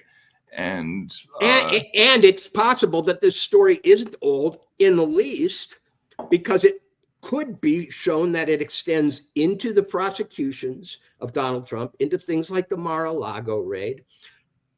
Possibly it has implications for the 2020 election. Possibly it has implications for a lot of things that flowed out of it. What if we find out that things are so bad that, as our earlier viewer said, would it have been worth screwing around with an election to keep this covered? Well, we may get some kind of answer to that question. I don't see how we understand where we are now without understanding this. This is upstream of so much. right now, that to pretend it's not happening is to just like throw year zero down.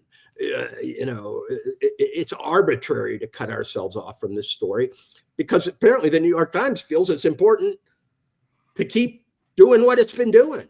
Yeah, they're still trying to put out that fire, and I think of this story as a seesaw. Like, it went up as a story about Trumpian corruption and a Manchurian candidate. Then Mueller happened, and it started downward and became a story about a fake investigation and a fraud, and it's got to go all the way down. We're just down at that last step. But I think a good place to end is with what you just talked about, though, with the raid. Can we look at SOT 3, which is Brennan talking about the Mar-a-Lago raid?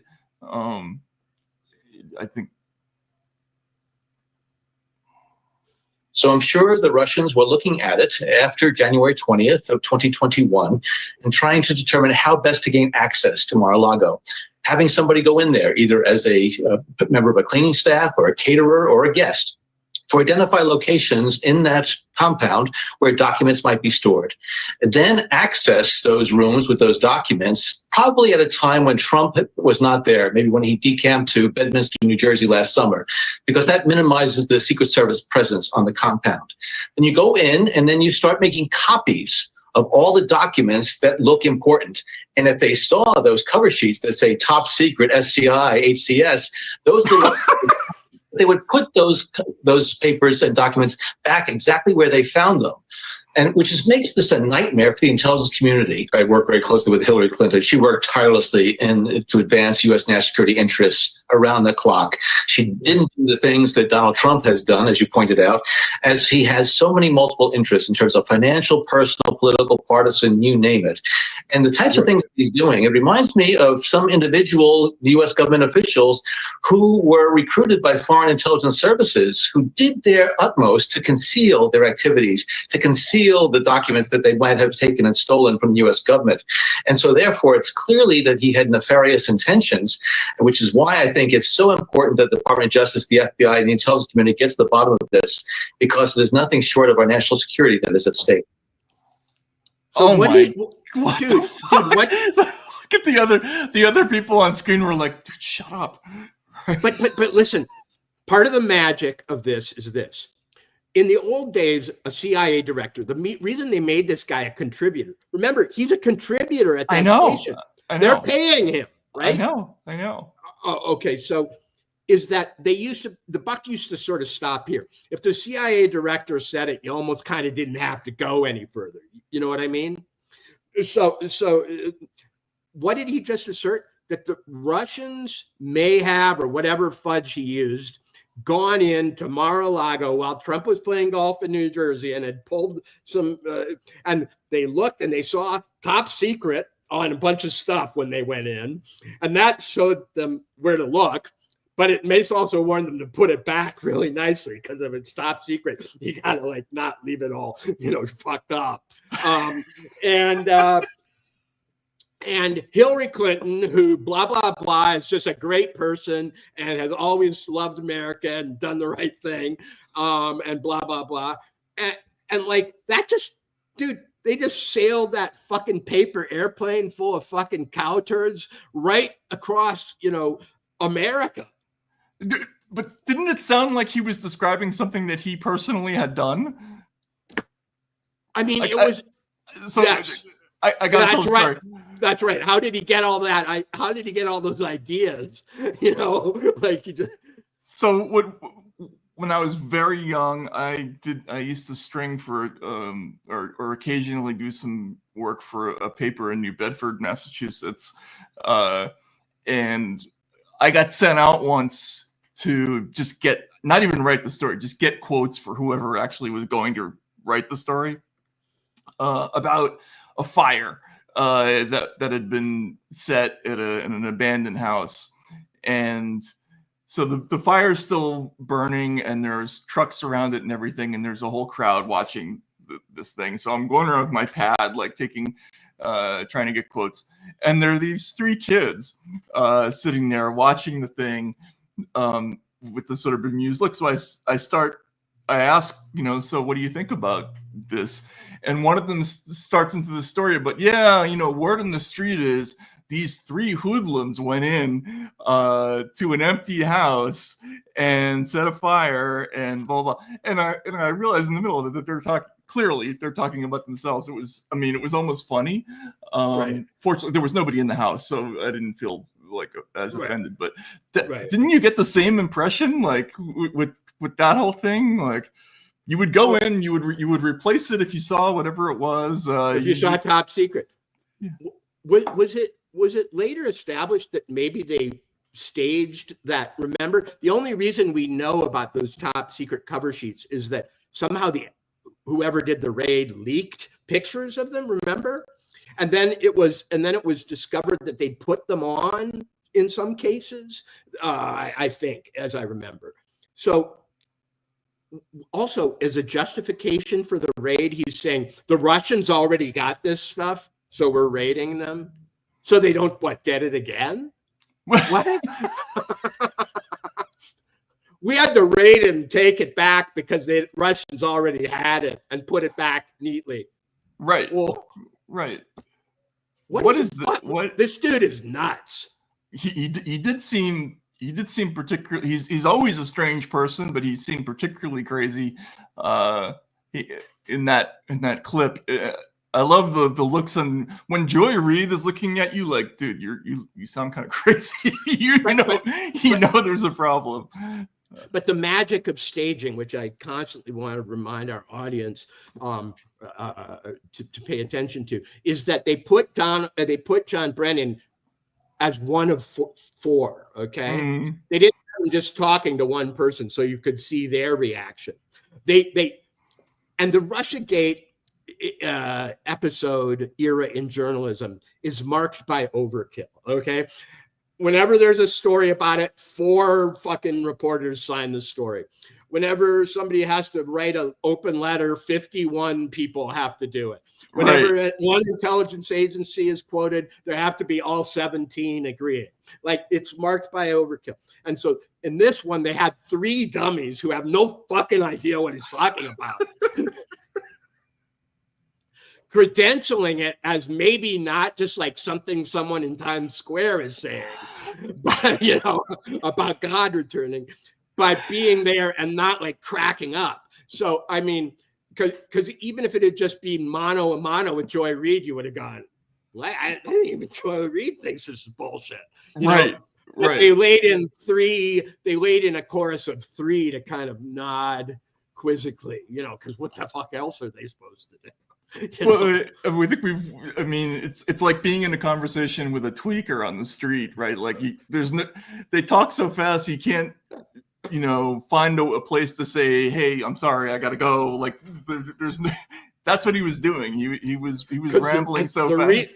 The reason nobody caught the Russians is because when they broke in, they saw that everything was top secret because it said top secret on the and so. When you see that something's top secret, you really hide that you ever looked at it. So,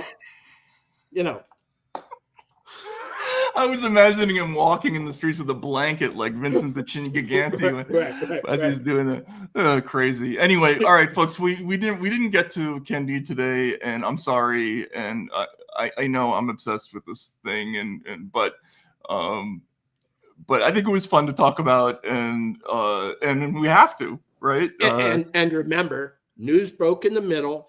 And let's add up the points here, Matt. I'd say that's, though we don't know what's behind this, and though we don't know that actually grand juries are being seated, we do have one of the administration's favorite outlets, that was Fox News, reporting that it is on a Monday.